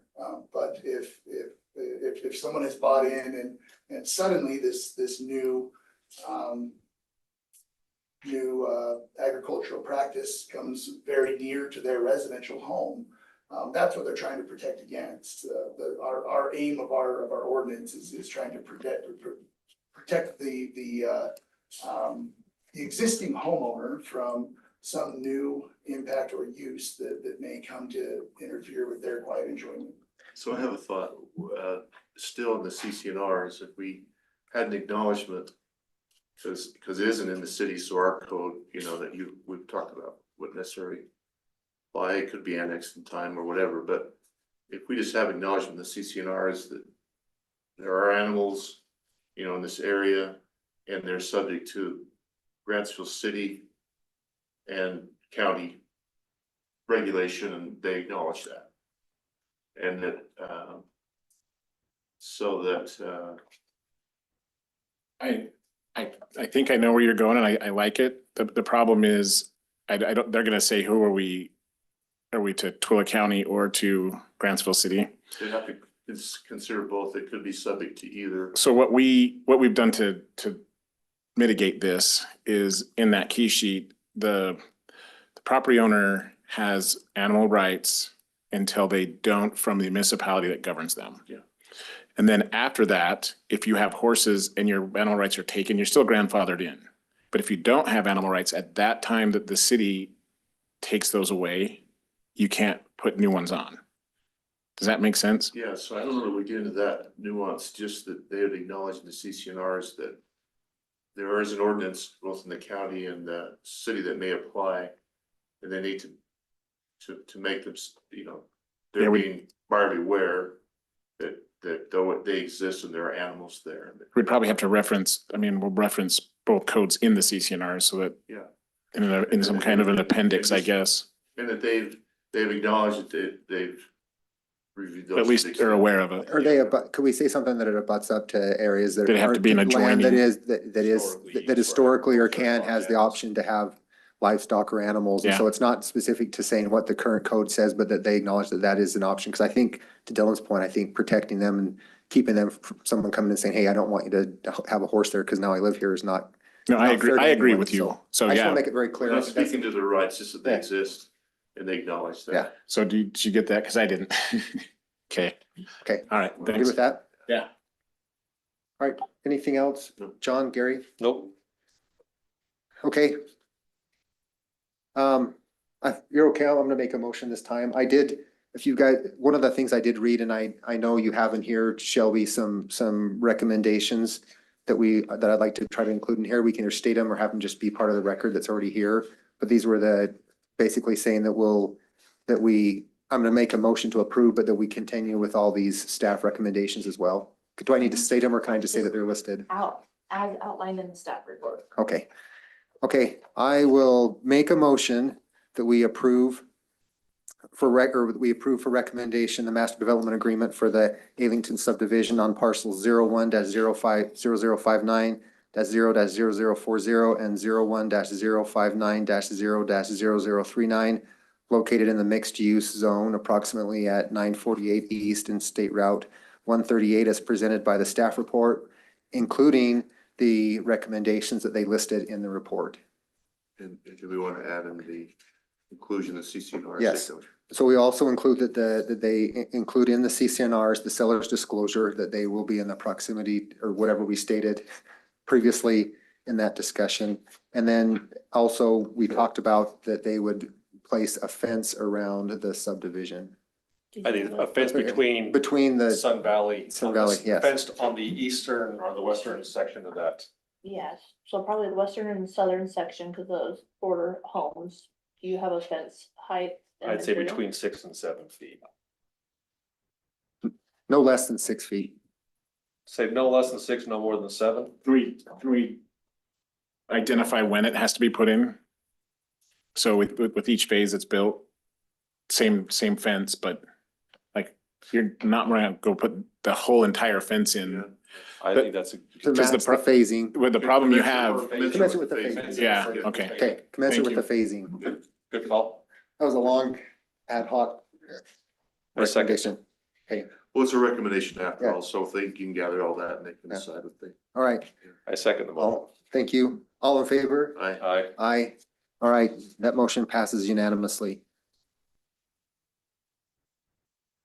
Okay, we'll go to agenda item number 6, and that's discussion of the approval for minutes from the last planning commission, which occurred on June 16th, 2026. No issues here? I make a motion to approve the minutes from the Planning and Zoning Commission meeting from the June 16th, 2026. Second. Or second, all in favor? Aye. Aye, okay, unanimous. We will move forward to the next agenda item, number 7, report from city staff. I don't have much, but I just wanted to kind of give you guys an update on, numbers and things like that have come from, community and development. So we have increased, I don't want to say sales, but how much money we have collected from permits. From when I first started, it was as low as 200,000 in my first fiscal year, to 600,000 in my second, to 800,000, and now at 1.2 million this last fiscal year. So it goes to show that yes, Grantsville is growing, but with the additional staff, we are doing our due diligence and making sure that we are collecting and billing fees as we should to cover the cost, because that is how community and development covers our costs. With that, our permits have increased from 25 to 50, to where we are at 135 permits that we are collecting. What's their city budget? I don't know. I wasn't there for that discussion. Sorry. But It's a significant portion of it is, it's just, we're growing and we are doing our due diligence and collecting fees, so it's great. That's all I got. What percentage you say is delinquent? Are you 100% collection, or what would you? No, they're, I don't know, probably 30%. And it's more just the fact that it's not delinquent, but like timing. the timing of it, we have permits, or we have like, a fee from an MDA that's due, but it's not due until the plat's recorded, and so it's kind of like in that awkward stage to where we can't collect on it until they want to record, and they're not at the recording stage. So, Okay. things like that. Fair enough. Anything else? No. Thank you, Shelby. We'll now close that one and move to the next item, which is 8, open forum for the planning commission. I get to start off again. You can if you want. I look to the right, I guess I'll let you go. Hey, first of all, great job to the city for the parade, for the carnival, for the car show, which I want to kick my dog. I'm not sure if I say that on record. I got pulled away from the car show because my dog got out, so I had to leave. But the fireworks, I love the grand finale 4 different times. It was awesome. But I'd say it was very well put together. Even I noticed, like, I drug my wife to the parade. She was surprised because I always complained about going to the parade. And I'm like, hey, my daughters aren't involved. I don't need to be there. I'm like, let's go. The parade was great. Participation, it was very well put together. I know I saw a lot of city staff out there working, blocking off roads and working their butt off. But very well done. Very well done. Good job there. That's, To add to that, this was our first year announcing at the parade, and I had a lot of people come up after I was announcing the parade, but came up after and said that they really appreciated having the parade announced, as well as I had a few of the entries reach out to me and say that they appreciated it. So good job on whoever made that call. I do have one other question, which I've seen this pop up on Facebook. Is there any way to coordinate with Twila City to rotate times? So we're not always at 11? It's been asked a million times. It's a fight I haven't fought yet. Okay. And I've also had a lot of people, there's both sides of the story, obviously, every story. A lot of people that say, no, don't make it at night. We enjoy going to the flag raising ceremony and having the breakfast and participating in the race and all those things that allow you to have the parade at 11. And so they enjoy the morning activities and say, don't touch the time of the parade. So we haven't addressed that yet. I will say this for the parade. I give props to the chief, putting the signs out with the cones of, Yes. please don't cross this. I've seen a lot of times where they're throwing candy and kids are out in the middle of the street. Right. It was very beneficial. Yeah. Next year, we'll even move them back a little bit further to create that just a little tiny bit more of a buffer. So. But that would be I would just say props to all the city and how much time you guys put into that. It was very well done. I'd echo what you said, Gary. I think it was awesome. We actually had some friends try the Waffle Love truck for the first time. The food was awesome, but it was just a great turnaround overall. I think everyone gets excited about a late start for a parade until they've been out there for an hour and a half and their feet are cooked on the asphalt and then it feels hot. But outside of that, I think it was a great day overall, but kudos to the whole city staff because I think it was an amazing job. Yeah, good job. And thank you, and I will say again, maybe we don't tell you enough, but thank you for all the work you do to help us be successful up here because there's a lot of work that goes in behind the scenes, I know, to get this ready and we appreciate it. I would not be able to do near as good a job without you guys all helping, so. That's cool. I cool with that too. Thanks for fixing my email every other week. Anything else, John? Gary? Nope. Okay, we'll move on to the next one, report from city council. Derek. All right, we haven't met since the last time you guys met. We canceled our meeting last week because of all the activities. With the 4th, which I was gonna say, I thought the staff did an amazing job too. I don't wanna see another hot dog for about 6 months. But it was great. The mayor put in, she was there every night, tons of hours, so Heidi, thank you. I'll bring that up at the meeting as well too. I won't say the turnout tonight. I mean, it makes it a long night, but I honestly wish that every meeting was like that. Get the community involved, whether what side you're on, just to have people come out and express their feelings. It's great, and I hope that we get that same turnout at city council. I think Jason did a great job of respectfully thanking them. Thank you. Appreciate that. Yeah, it's always great to see, and it's Using their name. it's crazy the meetings that I think won't have people here, that the ones that do have meetings, you can never predict it, but other than that, I don't have much. I know it's late. I mean, I do have a lot. It's really hard to sit here in silence, but we do it. So do you guys have anything? I think our next meeting is next week. You guys want to take anything back to city council or? So. Nothing that's top of mind right now. You guys do a great job again. Thanks for your guys' support and volunteering your time. Hey Derek, maybe one thing in jest, the cop car like Bicknell, see if we can find a way to put that out on Main Street.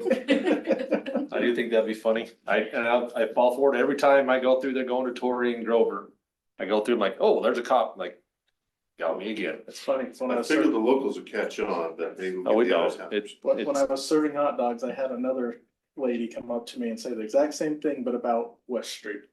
So we might have to get a fake cop car with dummy in it. Have one at the airport. It just has the visors are all around. And that, Or maybe a camera, right? Yeah. Maybe take it that's as a all. revenue source. That's all I've got. Thank you, Derek.